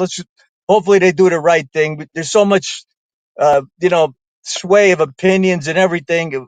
I just hope the draft day, the way the draft board falls, you never know. So just have them pick the right players, and that we go into next year that we have some more optimism than this year. And if Geno plays well, that'd be fine. We need him to play well, but then comes the big question about the quarterback situation for next year. So, he's not leading us to any promised land. But whatever goes on in Glenn's mind, whatever that means, I have no idea. Second of all, about the Asmaniac Madness. It is what it is. We're stuck with the voting process. It is until it's rectified. We're stuck with the way it is. So there's no sense crying. We have to deal with the situation the way it exists. Some people encourage multiple voting. I don't. I encourage one man, one woman, one vote. Whoever votes, you vote once. But unfortunately, we have a lot of people with, they're dishonorable here. So they're going to take advantage of the situation because there's no rules, just like we see in regular elections, So if we don't have election process, judges, a way to manage this, it's going to happen. But I don't encourage multiple accounts, multiple voting. And it's great to see, it's good for me that Gary and Black Gypsy are at each other's throats. Keep it up. Hey, I enjoy it, You both, both go into the shadow realm. So keep it up. As far as Charles Gorman, what are you doing up this late in the day taking a shower? Okay, get out there and go look for a job. Do something. Get a shirt on. Man, that was a horrible vision. That was a horrible vision, Jake. Get dressed, get a shower, and go out and hit the pavement. Enough is enough. Come on. He's a young man. And last but not least, everybody knows the truth about this whole corrupted voting process where it existed. And Jay has the secret of where it existed. So if we can ever get Jay on, he knows the truth. Okay? Jake, it's nuts. This whole deal is nuts. So I'm just hoping to come out of it. Hopefully I go forward. I'll give it my best shot, but I want things done legitimately. But unfortunately, the whole process is corrupted because there's no rules. So we're in a anything goes situation, and that's what we're going to see. I think the support for you though could be so strong following this voter fraud situation. It might be too big. You might have too much support for them to even try and rig it against you, Dave. I think people are going to rally around One Punch Dave Brigga going up against Gary 3D Boxing in the Sweet 16. That is a heavyweight battle unlike any other. Well, I'm getting my ammo ready. I got, I'm locked and loaded. That's all I can tell you. I'm ready to go. I'm ready to throw that red meat right in the ice. I'm ready, my friend. Dave. Okay, get that octopus. Get the octopuses on the ice. Whatever you have to do. I love it. Okay, that's my 2 cents for the day. God bless everyone. Take care. Ladies and gentlemen, Dave Brigga. He thinks that Gorman needs to get a frickin' job. This cowboy hates to see Asmaniacs complain. What they call him, One Punch Brigga. You need to get a job. What they call him, One Punch Brigga. The beast is on his ass. They call him One Punch Brigga. Has anyone seen Dean Mack? They call him One Punch Brigga. He'll only need one. There is nothing that disgusts Dave Brigga more than Charles Gorman's being. Just Gorman waking up after noon on a Saturday, just shirtless doing nothing. I love it. The best. The absolute best. More of your calls right now. Let's keep it coming because we got a lot of you on the line. Cannonball Eric is next. What's up, Eric? Hey, Jake. This whole thing is getting way out of hand, man.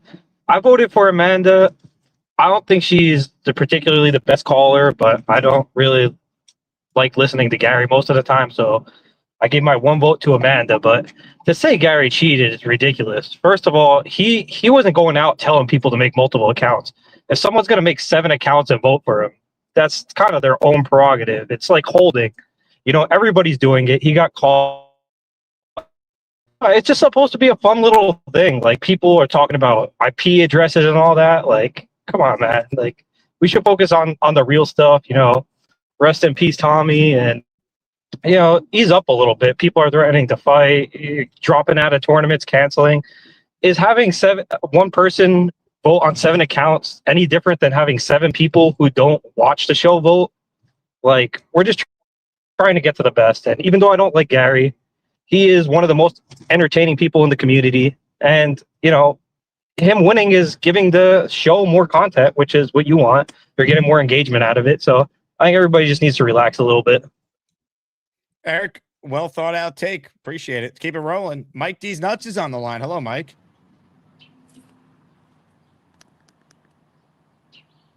D's Nuts. Can you hear me? Mike D's Nuts. D's Nuts. And he's gone. Well, I'll play this anyway. These nuts. Thank you very much, Mike. Let's get to more of your calls, shall we? Well, he's home sitting in a chair, 'cause his back hurts. On the road, he's sitting in a chair, in an upgraded hotel room. Because the show his ass is in a chair. His wife thinks he's weird. He got a beard. He loves the Jets, the Super Chats. He's a big fella. He's all alone in a room on a chair. But that's a big fella. Hey, man. What's up? Hello, big fella. I guess I gotta get back to the chair, man. it's I played the wrong intro. I just clicked it real quick because we haven't had because I lost these nuts and I wanted to keep the show moving. Yeah. No, I get it. I didn't call in yesterday. I heard the news about Tommy, and rest in peace, Tommy. You will be missed, and everyone's got to realize, okay, we all have one path in life, and you have to appreciate the people that are with you, because they're not always going to be there sometimes, and just cherish the moments that you have with them, because sometimes things like this happen, and you just got to keep moving, but always remember the times that you had. Well said. And so get into the Jet point. I saw the Jets were having breakfast with Jeremiah Love. They did last week. What is that? Did they just want to give out free breakfast, or? Yeah, scrambled eggs. Actually, Beastbreaker recommended they try the old Oreo cereal. No word if they actually went through with that. God, Beast. Yeah, that's what we need. Our running back with diabetes. That's what we need. Yeah. So you don't think there's really like any smoke with that, right? Like there's nothing going on with that, right? I think it's due diligence, right? What if they move out of 2 and he somehow slips and he's there? Would they take him, right? I mean, could you? And also, like, it's maybe a smoke screen. Like, oh, like people think you might take him at 2, and then maybe they want to come up and make a deal with you instead. I just think it's due diligence at the end of the day. Yeah, that makes sense. Because I saw they had Reeson, I think they had Bailey in too, and then I saw Love. So I guess you're right. I guess they're doing it. I didn't see them interviewing Styles yet. Are they gonna? Do you think they're gonna do that? Or yeah, I think I saw that he has a 30 visit with them too. Okay, that's cool. All right. Well, that's pretty much what I got. Job well done. Who'd you vote for in this one? In this and how one, many times did you vote? I voted one time for my man Black Gypsy. He's the man. Big fella, appreciate the call. All right, man. Have a good one. Keep it rolling. I want to get to as many as we can. Let's say hello to Party with Peg and Artie. Hello, guys. Hey, Jake. How are you? How are Asmaniacs today? Living the dream. Everyone's just in their best spirits. Jake, I got to tell you, I'm at crossroads with this Votergate stuff. Because I didn't quite look at it as an honorable or dishonorable thing. I looked at it as supporting the person you want to support. Now, me and Peg, and this is going back to last year, me and Peg didn't create new accounts, but we did have multiple accounts. And because there were no rules mentioned that you can only vote once, supporting the people we voted for, we used 5 accounts. We voted 5 times for Amanda. Going forward, after listening to Dave Brigger, Black Gypsy, and other people, we will be a one-person household from now on, just for the integrity of it all. That's actually Gary's dream, ironically. Yes. So, anyway, that's the way we were looking at it. Dave Brigger thinks I'm a dishonorable guy now, and that breaks my heart. But I'll make it up to him. I'll do better, Dave. I'll be better. Well said. Anything else, Peg? Yo. No, I just want to tell all the Asmaniacs, this is all for fun. At least that's the way I look at it. You know, I don't take it serious at all, as my videos prove. My 34-year-old son saw my videos today. Well, the look on his face was, it's official, my mother has lost her mind. So I guess I'm ready for the insane asylum. But everybody have a happy Easter. And guys, I just want to tell you, for our matchup against Bobby, I hope you're here. You're going to want to see our video. There's no AI involved. I'm not that smart. Ladies and gentlemen, two of the all-time greats, Party with Peg and Artie checking in and making a lot of really great points. Unbelievable. What a tournament. What a show. Super Chats cut the line. Andrew C says, hide nor hair or Beast or Amanda. Wonder what they're up to. Well, if you want the Beast, Andrew C, why didn't you say so early?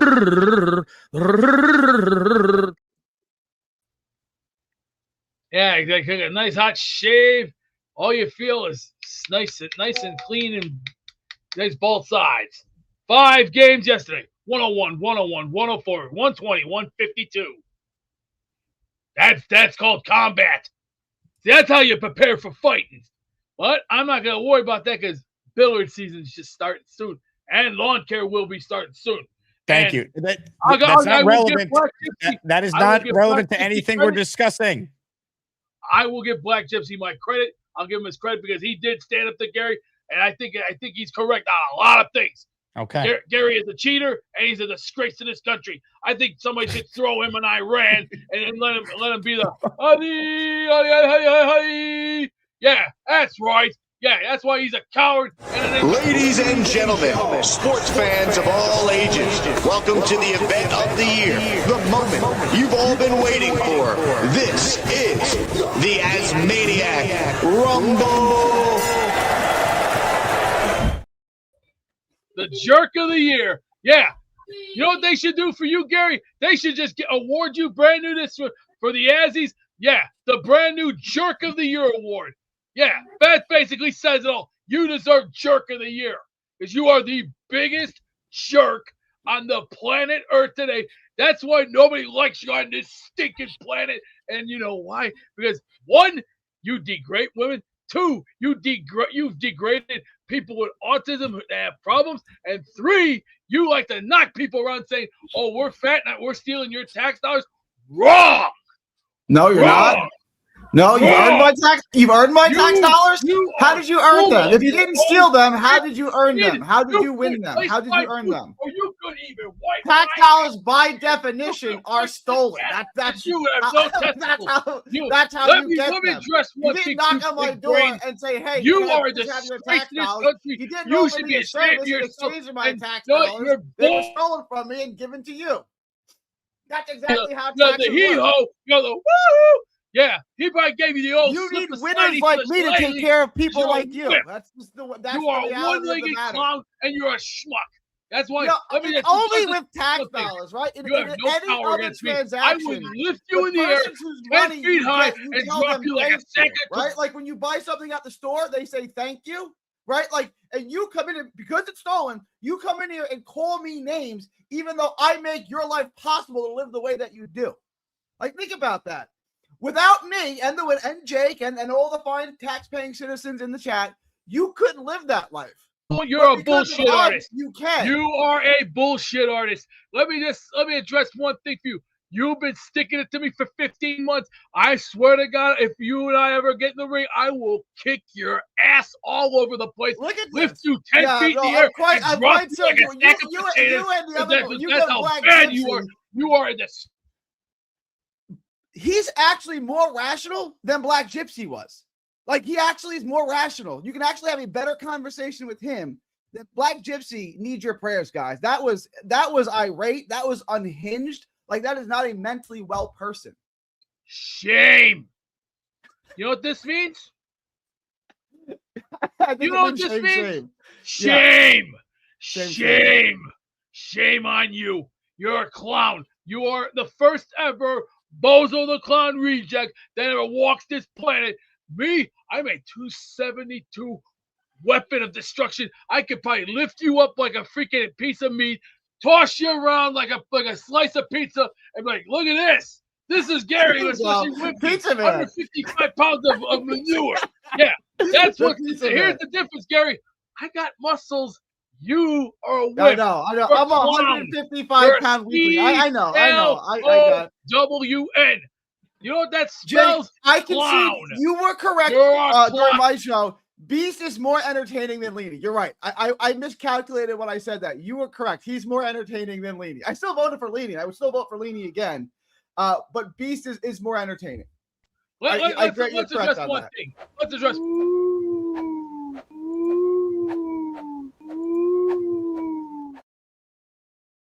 Man, the show is it's been a show, I'll tell you that much. All right, I still got people on hold here, and I got a raffle to do at the end. Unbelievable. Let's get a soothing presence to get us back on track. I got my Iron UG.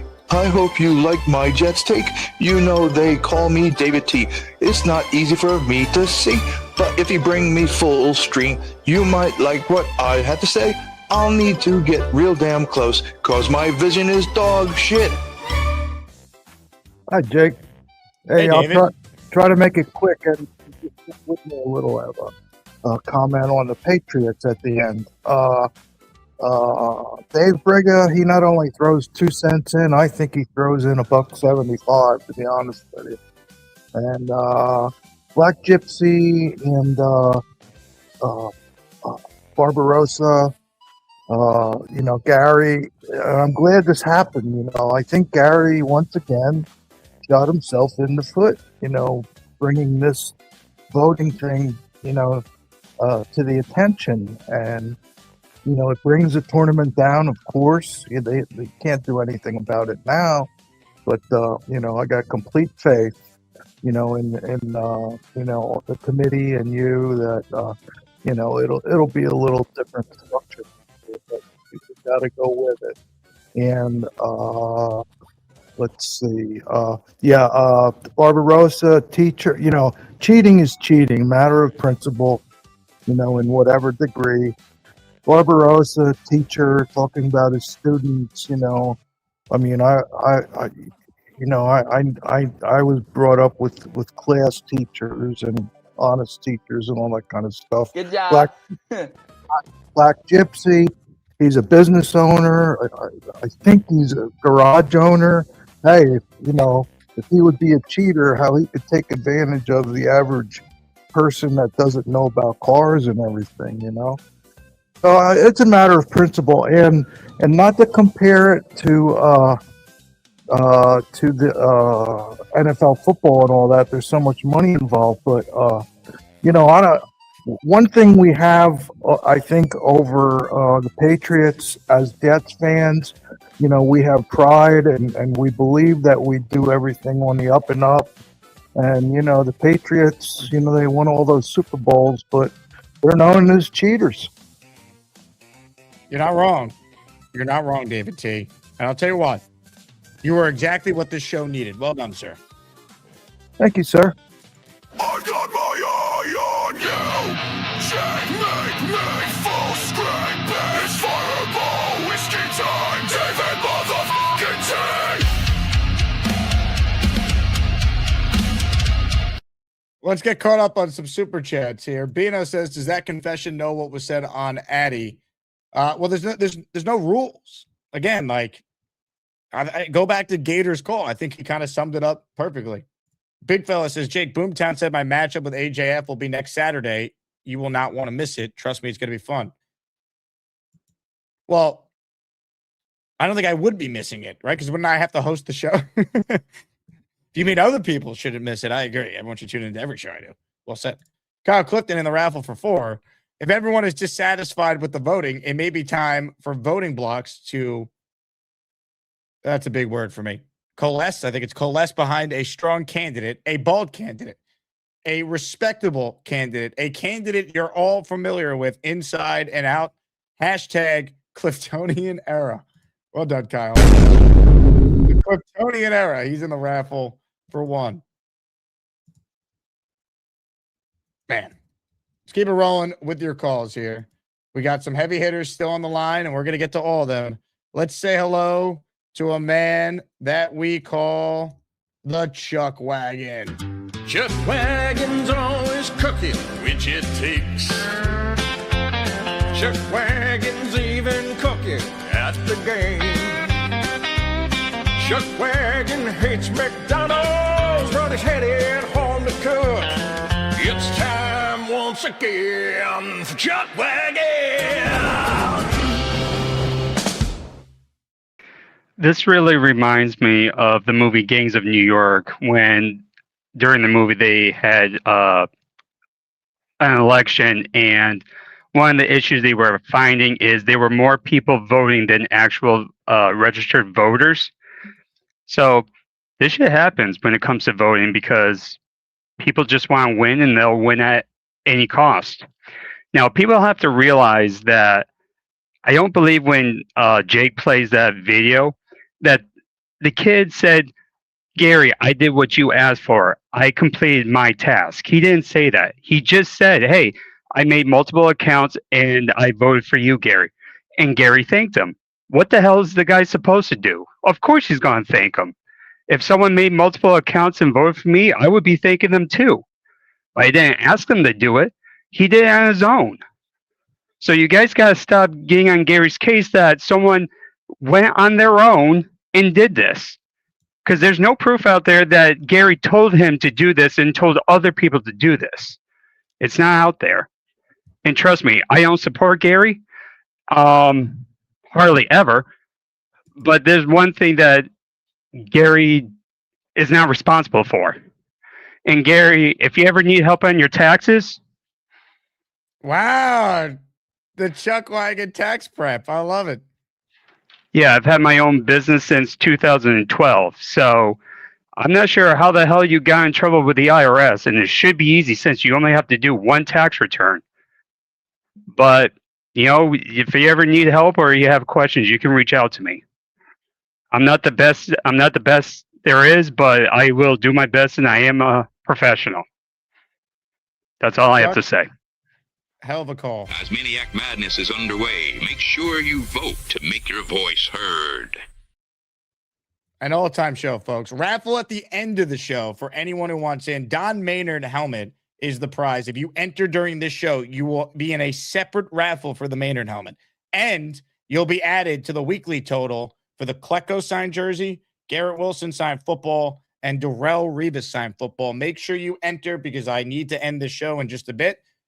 So we got to count all the votes. Before we get back to your calls, let's talk about Rula, which is a very fitting sponsor for this show and really for Jet fans in general. Because if you're a Jet fan, you know what stress is. Sundays, Mondays, Thursdays, the offseason, the draft, free agency, being invested in the team is a full-time emotional commitment. And honestly, a lot of people carry that same stress into work, family life, relationships, Asmaniac Madness, all of it. I've seen friends, teammates, and people in my life really benefit from therapy when things start piling up. The problem is it's usually hard to get started or way too expensive. That's where Rula comes in.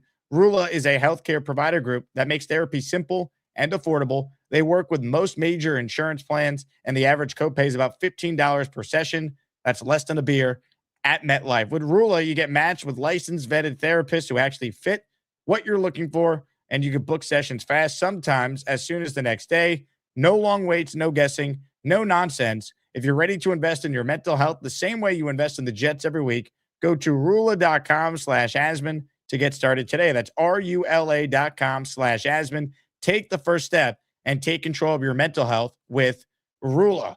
All right, more of your calls right now. The Lane train has been standing by. Hi, how are you? Bruce Hall. That's good. Hi, Jake. Hey, Lane. Yeah, I mean, how can I not stop and say, I was surprised about this news about Rob, the Jet fan. What news? The thing said he died. Rob the Jet fan did not die. No, I heard that. Wait, yeah, Tommy Jet died. Tommy did, can't yes. believe it. Very sad. What happened? He just got sick, or he We don't know. His family reached out to me, and I didn't get a reason other than it was an unexpected I passing. actually remember he used to, he helped me after my dad died. And it's like, it's like it's like a stinky part of life. It's that- terrible. Yeah, it's really sad. He was a great guy, Lane. That's Yeah. that's nice to know that he reached out to I you. met you at the Carolina game. That Yeah. time. So, anyway, I think Brig is going to win, actually, honestly. Because same as Barbarossa. And did anybody get eliminated? A lot of people have been eliminated so far, but you're still alive. Yeah, I know. I hope I beat up on here. Let me see who I'm gonna. Chef Kevin. Chef Kevin. I think that hopefully I win. I mean, if not, but hopefully Sweet 16. And so yeah, 3 weeks you have the draft. Who are the Jets taking, Lane? Either Mike Hum or Phil McCheeks. No, I mean probably. Who? Like Phil McCheeks. It's Phil what- McCheeks? Oh, but yeah, that's pretty amazing. Lane, you getting a call?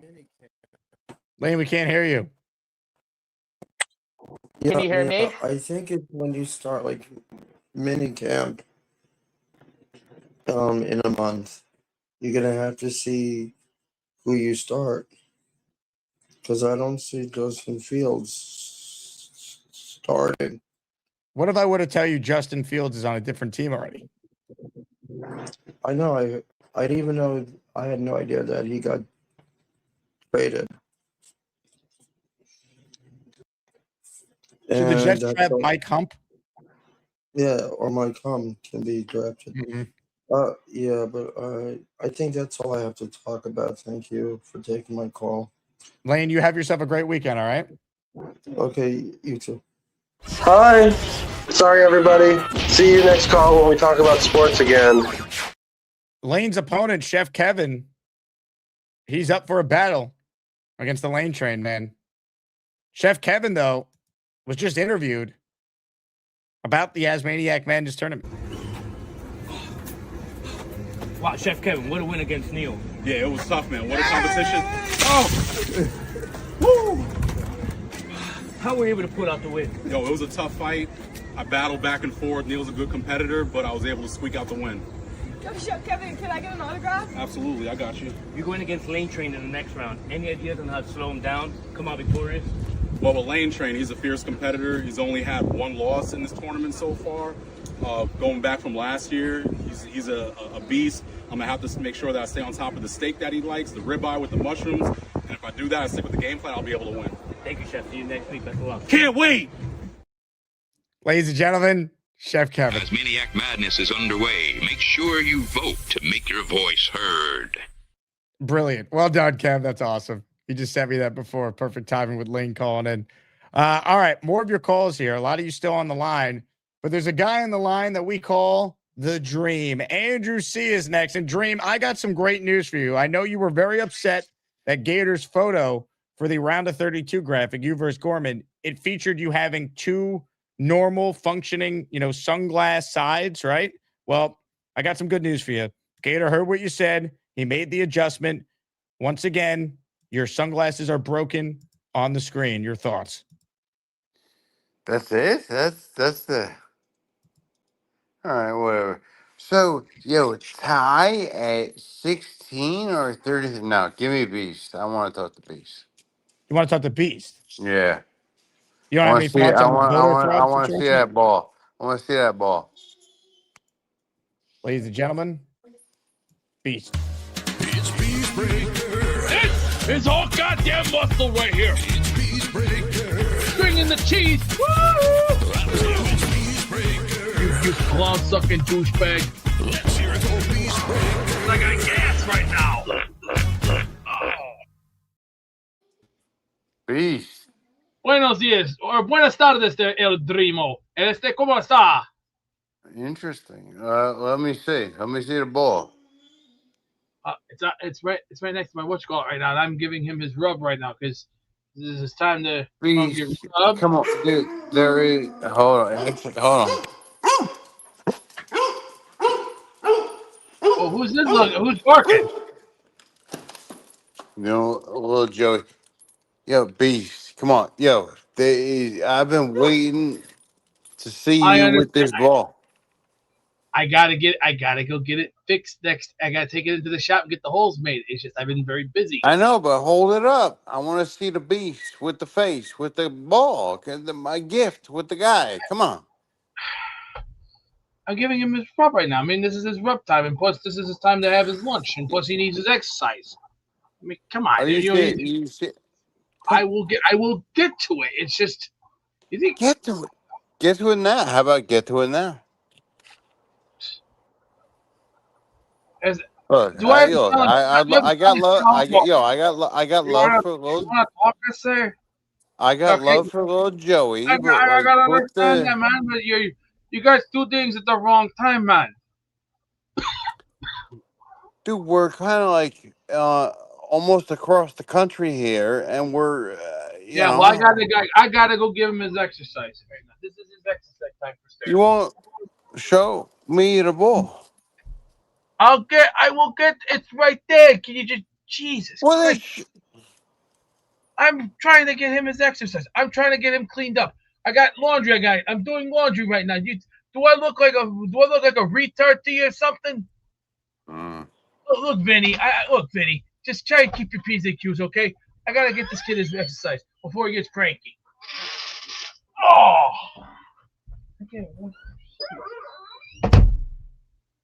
Wow. Well, guess not, Jake. Here I am, all by myself. Anybody? Max, can you hear me? Can you hear me?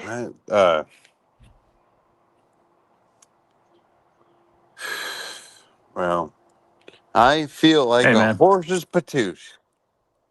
Don't feel like a horse of a two. He's I don't get it either, bro.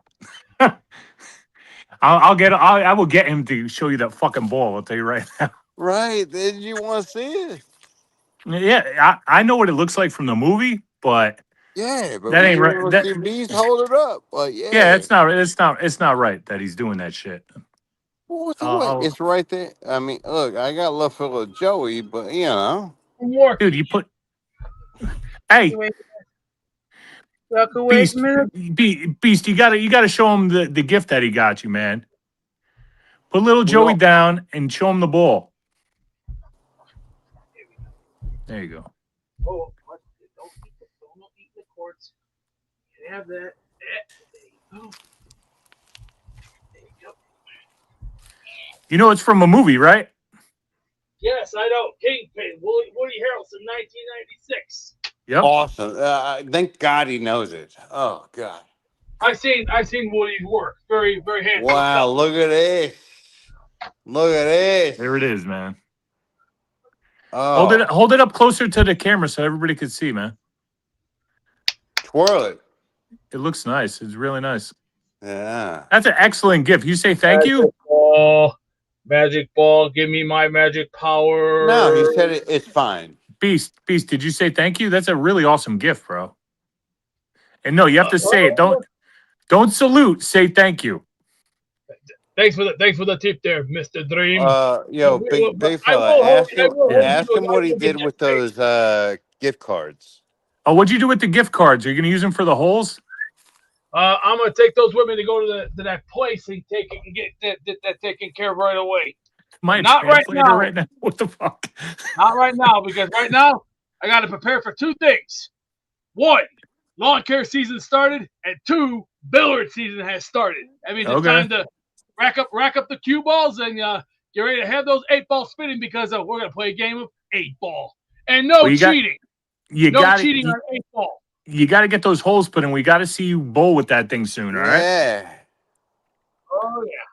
It's and a nice... one rule on 8-ball. No sides. Once the last ball goes in, you got to pick a shot. You 100%. cheat, you lose. You cheat, you lose. And Gary's a coward, by the way. He's still the ugly version of Bozo the Clown. Okay. God, who That's can't remember okay. Bozo the Clown? All right. Well, Dream, I Yikes, got that's I got him to show you the thing. So You did well, big fella. Thank all right, you. man. That's all I wanted. All right, bro. We'll talk to you. All right. Bye. All right. What the hell is that thing?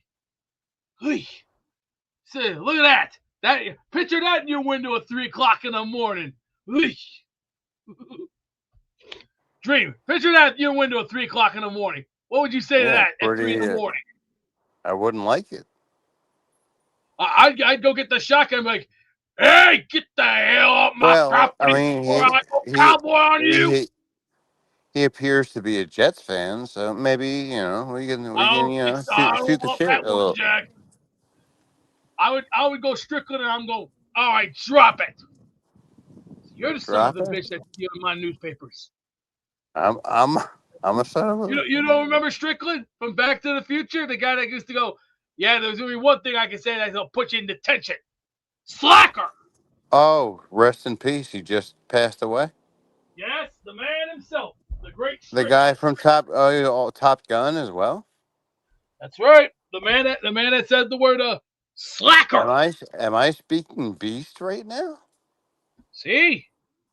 And slacker's a good. That's a perfect word for Gary to look up. Slacker. Asmaniac Madness is underway. Make sure you vote to make your voice heard. All right, a couple calls left. This is an all-time Saturday show. I still got the raffle. Derek, let it rip real quick. Hey, Jake. I just wanted to shout out Tommy OG. We'll keep it brief here. This is a community that's like really embraced me, and I've had a lot of fun talking and making friends with like everybody in the chat. If there's anything that you or Tommy's family need, you can reach out to me, and I'm willing to help in any way, shape, or form that I can. I just wanted to thank all the Asmaniacs. This community is like it's truly something special, and I'm kind of on the Dave Brigas side. I believe in achievement as well. I don't think anybody would cheat in this tournament, even though everybody apparently wanted to see Gary go down. But I feel like you just got to vote for your favorite callers, and just remember that this tournament's all about love and community coming together, and we're all Jets fans at the end of the day. But yeah, rest in peace to Tommy, and much love to all the Asmaniacs. JETS, Jets. Let's go. We're all here Derek, for one reason. Jets fans. Well said, man. Well said. Great points. Great perspective. More of your calls. This guy has apparently showered. He's ready to start his day. Hi, I'm Charles, and I'm going to talk about Spider-Man and movies and sports and video games and maybe hot chicks. Hey, Jake. How are you? Hey, Charles. Apparently Dave Brigas says I'm disgusting and that he hates my guts. What else is new? Hey, hold on a second. Did you shave? Yes. Turn to your right. You have a cut other way. Your left, I guess. Is that not you? Do you not have a cut on your face there?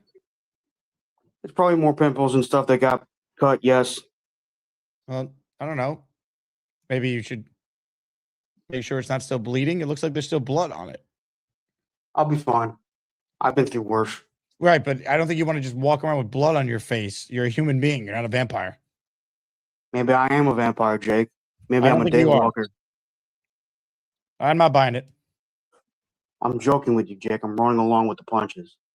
I was told to call back by Sham BTW because Dave Brigger hates my guts. What else is new? What did Sham say? That I'm disgusting, that I should be hitting the pavement 24/7. Well, I don't think he said he hates your guts, though. I know he hates my guts, trust me. Still calls me a fake fan, still calls me a fraud of a person. That I'm aware of. Dave writes in, I don't hate you, Charles. That's not accurate. I care for your long-term success. You need to get ambitious. Well, she is Charles P. Dave Brigger. You're the same guy that called me a fraud. You're the same guy that called me a fake fan. You're the same guy that called me a bum on the Nick Shine show. You did say F you to him, did you not? Yes, because I was mad at him. And I have a right to be mad at him at that point in time. Well, I think Dave does want what's best for you, does he not? I understand it, but sometimes I think in my perspective, he goes about things the wrong way. Besides, I wanted to call back in because I want to be better prepared for you guys anyway. Because the last time you put me on, I was getting ready to take a shower, and sorry if I scarred any women and children that saw me without a shirt on. I thought you looked good. I'm a little bit overweight, but I should lose weight soon. Well, get a job first. That feels more important. Getting a job and looking good is also important, yes. Also, did you just see the last call with the dream there? Yeah, I saw it with Beast. He had the bowling ball, which is nice. Little Joey's adorable as always. I have a soft spot for guinea pigs. Yeah, I'm with the dream. What are your thoughts on the matchup? Hope he gets. I'm not trying to be disrespectful. Hope he gets his glasses fixed. My new glasses just came in today from VisionWorks. So, Andrew, see the dream. I got nothing negative about him. Nothing negative to say about him. I don't know much about him either, but well, seems you like two should get to know each other. Asmaniac Madness is underway. Make sure you vote to make your voice heard. Hello, you're the dream. Well. The Gorman, dude. I have been a fan of yours from afar for a long time. Oh, I remember how we talked to each other the other day. How are you, man? The other day, who's you talking? I thought you were about you. Weren't you Andrew C? That was like typing me in the chat or something. Yeah, well, type. Yeah, I typed to you. We never spoke face to face, bro. That's what I'm saying. That's what I meant to say. Not spoken person, but typed in the chat. How are you? I mean, there's so many things I want to say to you. I mean, just, dude. Oh man. Hope you get your glasses fixed. Trust me, it's like having broken glass. I'm a little nervous right now. So Don't be nervous, man. Look, it's just for fun. It's nothing really too serious. Yeah, but you're like a number one, dude. You're number one seed, bro. Trust me, if I had my way, there'd be people that are number one seeds more than me. Trust me, I can say that much. So we're going up against each other Monday morning. What do you think about Monday that? after Easter Sunday. Okay, that's good to know. Hey, what are you doing for Easter Sunday? Well, I'm gonna hang over my parents this weekend. Go to mass tonight. I was born and raised Catholic, but I identify myself as Christian. Yeah, well, I was born and raised Catholic myself. I'm going to Easter Mass with my parents on tomorrow. That's awesome, man. And I've always loved Easter with my family. For Easter dinner, we usually have manicotti or manicotti, as we say in Italian, and then lamb. I love lamb. Lamb is a very delicious cuisine in my family. I know not everyone eats that stuff, but I love it. It's one of my favorite meats.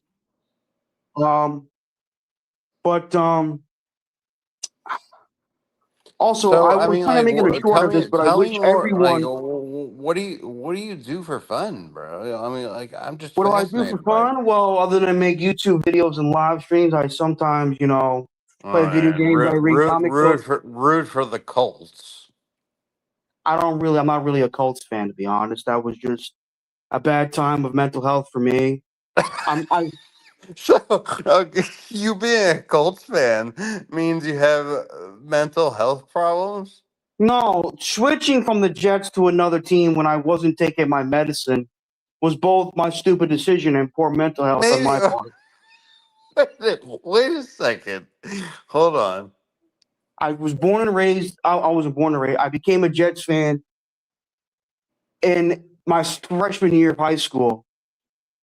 My favorite. Well, maybe. What if a Colts fan said that if he stopped taking medicine, he became a Jets fan? Like, I mean, that's his choice, but sometimes we're probably the more crazy ones, right? My grandfather was still alive. He will tell you that Jet fans are crazier than Giant fans. So I'll definitely agree with you on that one. All right. It is what it is. Oh, my God. The man. I have... there's so many... questions to ask me? Yeah.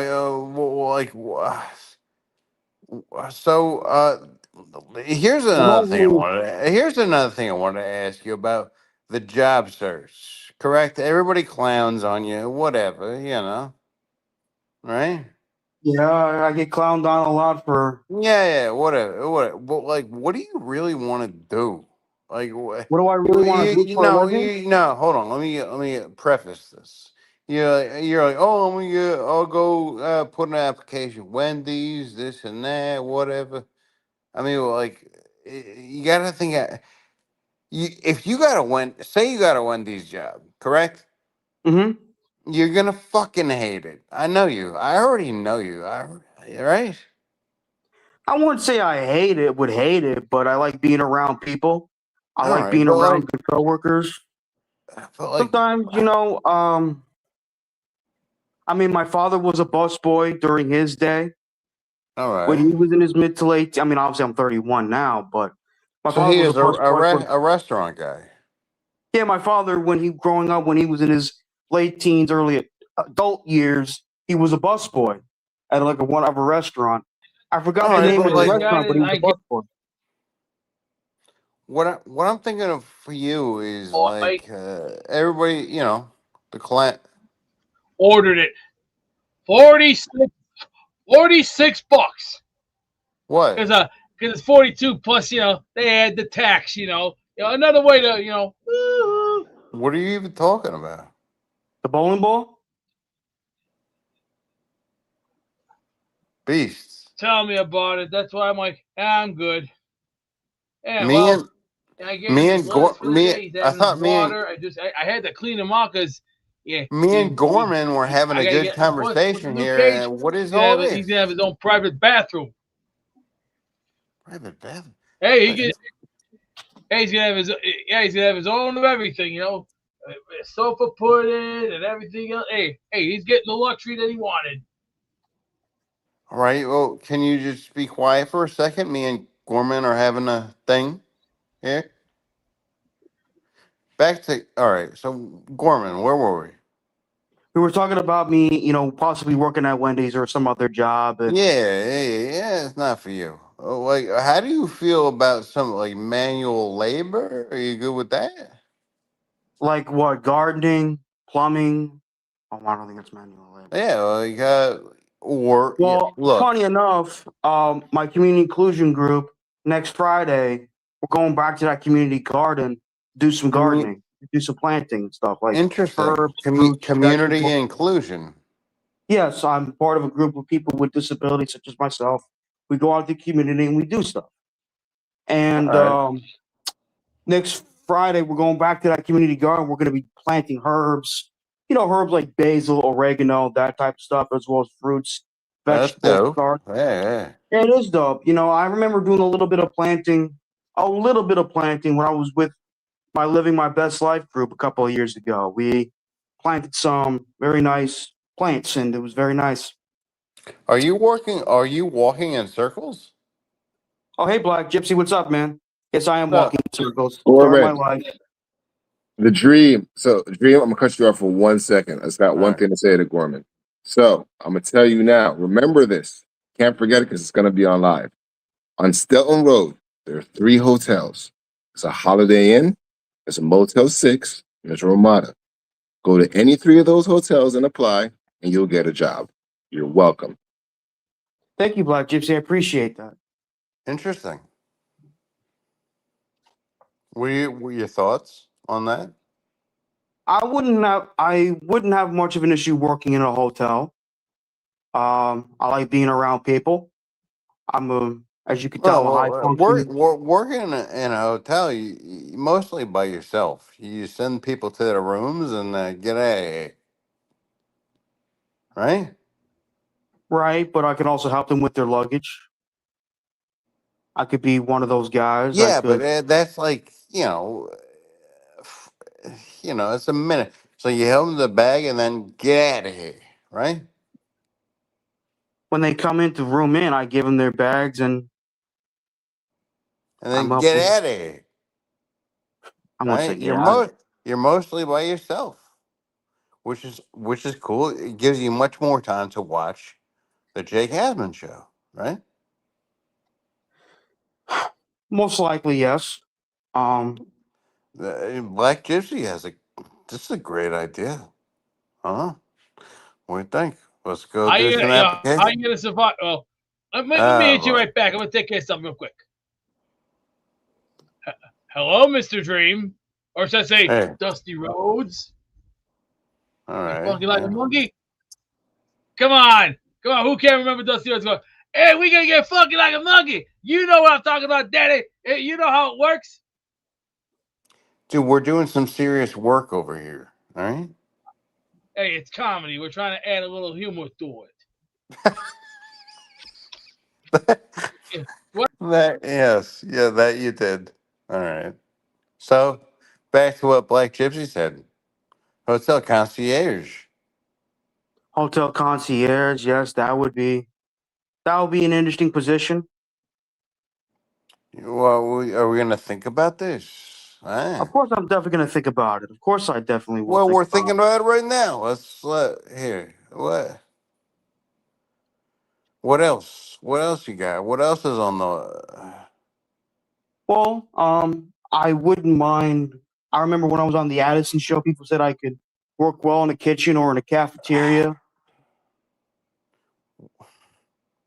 No, that's I honestly. But here we go. Hey, what's wrong with that? What's wrong with that one side? You don't have a thing for that thing? My glasses arm. No, I don't. Beasts.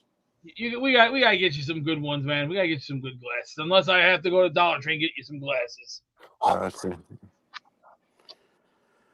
All right. I could do that for you. I could do that for you.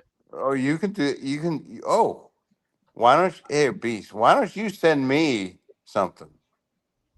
Tell you what, let me see what I can do for you, champ, and then I will take good care of you. Just remember, like Mo said to his stooges, just remember, just watch your P's and Q's. My balls feel like they've been destroyed in pieces. Oof, man. I mean, can you? How do you deal with this guy? Yeah, I know, Chef Kevin, but the traveling is I'm limited on my Uber funding at the moment. But Chef Kevin. No, I'm saying, how do you do a beast? Who's calling out Chef Kevin? oh, Chef Kevin said he offered me a job years ago, and I would love to work for him, but the distance and my Uber expenses, they're limited at this point. But Well, I do all right, appreciate. hold on. How much of an Uber expense would it take to get to Chef Kevin's restaurant? I forgot the name of it. Damn it. Well, that doesn't help. You're gonna take a Uber to you forget the name of it? Yeah, that's what happens with my memory sometimes. My memory, when it comes to stuff that I'm interested in or that I know of, I'm good. But when it comes to other shit, it fails miserably. Story of my damn life. Hold on, let's look up Chef Kevin's restaurant. Cloverleaf Tavern. From where All I'm right, at, yeah, Cloverleaf Tavern. Where's that in relation to your house? that was a very good. Huh? Asmaniac Madness is underway. Make sure you vote to make your voice heard. That might have been one of the most entertaining segments in the history of the show. The Dream versus Gorman. The whole show for their battle should just be them just doing that and people just deciding who they want to vote for. That was phenomenal, man. Oh my goodness. I can't wait for that one. That is just wow. Monday morning can't get here soon enough. Gorman and Andrew C. The Dream. Can't freaking wait. Hey, let me shout out the Chuck Wagon. He gifted a 10 spot of channel memberships. I'm almost done counting all the names. Chuck Wagon, this is for you.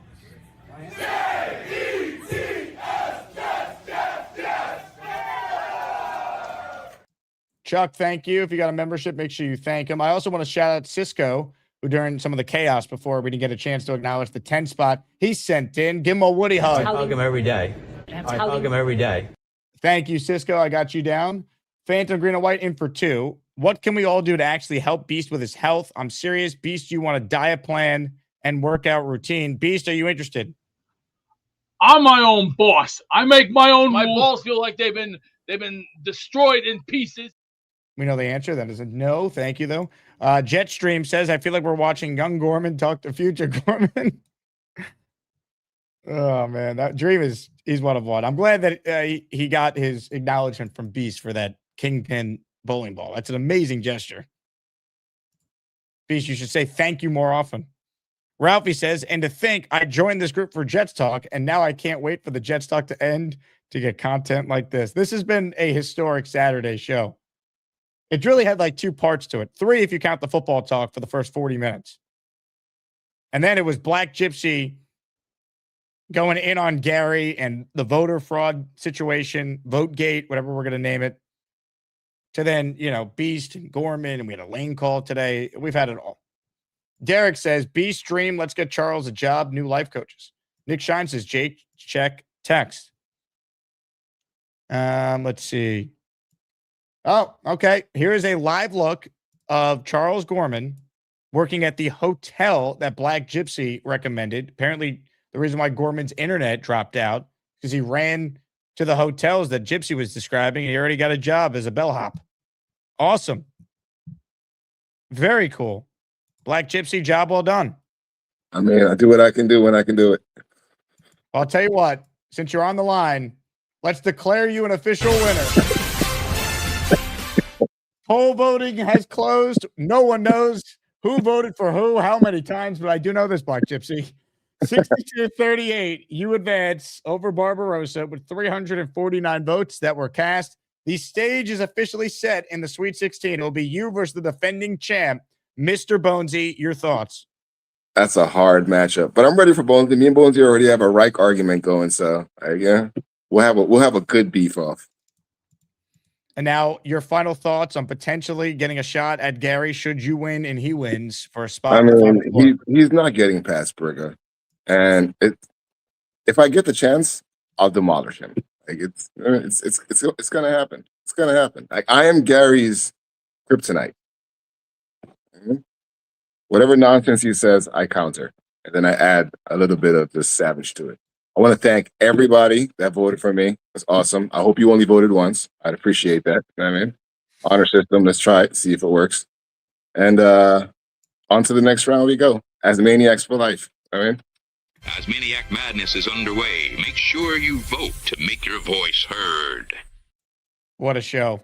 Now, Kyle Clifton called back in. I was going to be done with calls, but he's the #1 overall seed. Kyle, of course I'll take your call. What's up?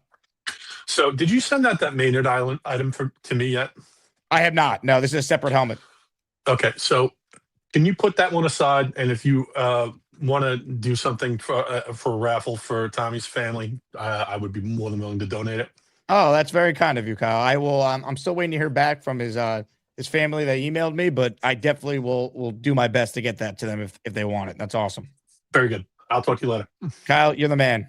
Well done. Well done by Kyle. Let's give other people a chance to win some signed items. We got 3 for the weekly and then a separate raffle for the Don Maynard helmet. So, ladies and gentlemen, we now need to bring on the master of raffle ceremony. He goes by many names. We call him on this program Beast. I got gas right now. Woo! Hey! Slick Rick in the house now. Just remember, I might have a nice $600 alligator shoes. I might have everything, but baby, I'm gonna tell you right now. Let's go to that wheel of champions, shall we, folks?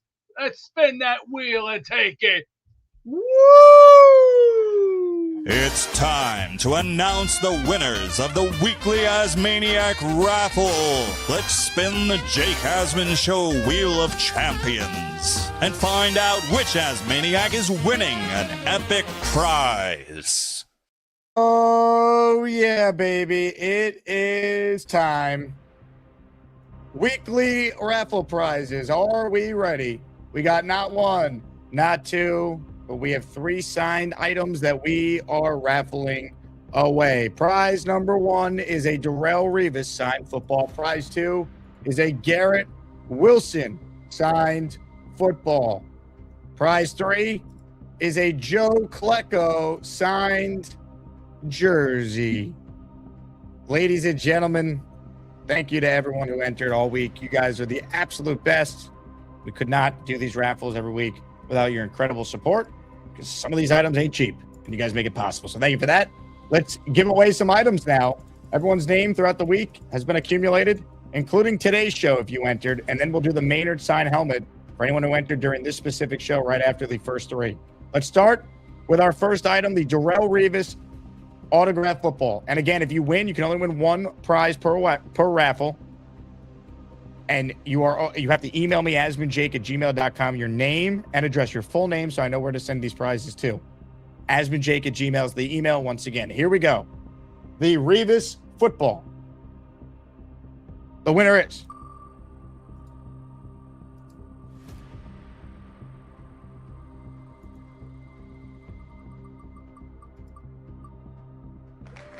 the Rooster. Cock-a-doodle-doo. Congratulations to the Rooster, our first winner. Great dude. Great guy. Great Asmaniac.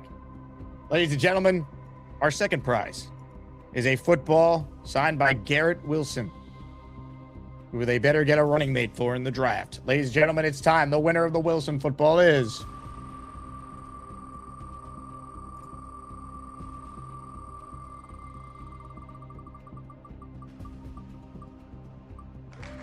Frank P. Congratulations, Frank. Well-deserved, Frank. A great dude. Awesome Asmaniac. He's won a bunch in the past, and he wins again today. Frank P., our second winner of our weekly prizes. One more winner to go. This one is a signed jersey by Pro Football Hall of Famer, number 73 on the field, number 1 in your hearts. Joe Klecko signed jersey. Our final weekly raffle winner is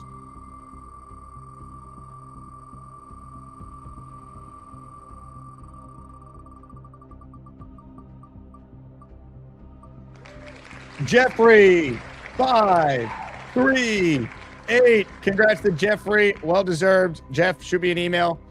Frank, Rooster, shoot me an email. We will get you your prizes. All right. I got to delete all the names here. And I got to do a separate counter because I have all the people who entered for this specific show only. So, ladies and gentlemen, give me time. Give me a moment because a new batch of names is coming. Gemini is disseminating them right now, and we'll copy and paste them into the Wheel of Champions. Again, this is for a Don Maynard signed helmet. Good luck to everyone. Shuffle the names a bunch. Same rule applies. If you win, email me so I know where to send your helmet to. Good luck to all. The winner is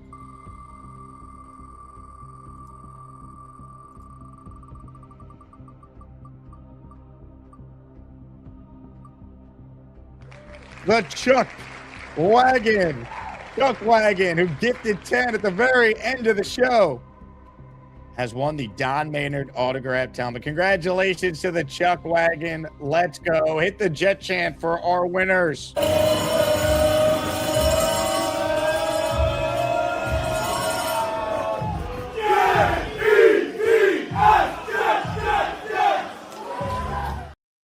What a show. What a time to be alive. Madness and Asmaniac Madness. Again, congrats to Black Gypsy. Great effort by Barbarossa. You guys are the best. Like the video. Join the Patreon this weekend if you want access to the Discord. Shout out to PrizePicks. Download your app. Follow me on PrizePicks. Just search at Jake Asman. You can follow along for all my picks this weekend. Play $5. You'll get $50 instantly when you use that code HMA on the screen. You guys are the best. Thank you for watching our crazy show. You'll have some content I'm going to drop on the channel tomorrow. I taped an interview with Lige Duzable that is yet to air publicly, so you'll get a chance to watch that one. It's about 30 minutes long, so nice length. Still giving you some fresh, unseen content on a Sunday. Let's go Yankees later. Best record in baseball. RSVP for the draft party if you haven't already. I will talk to you guys soon. As always, JETS. Jets. Are you an actual lawyer or what, man? Yeah, I am a lawyer.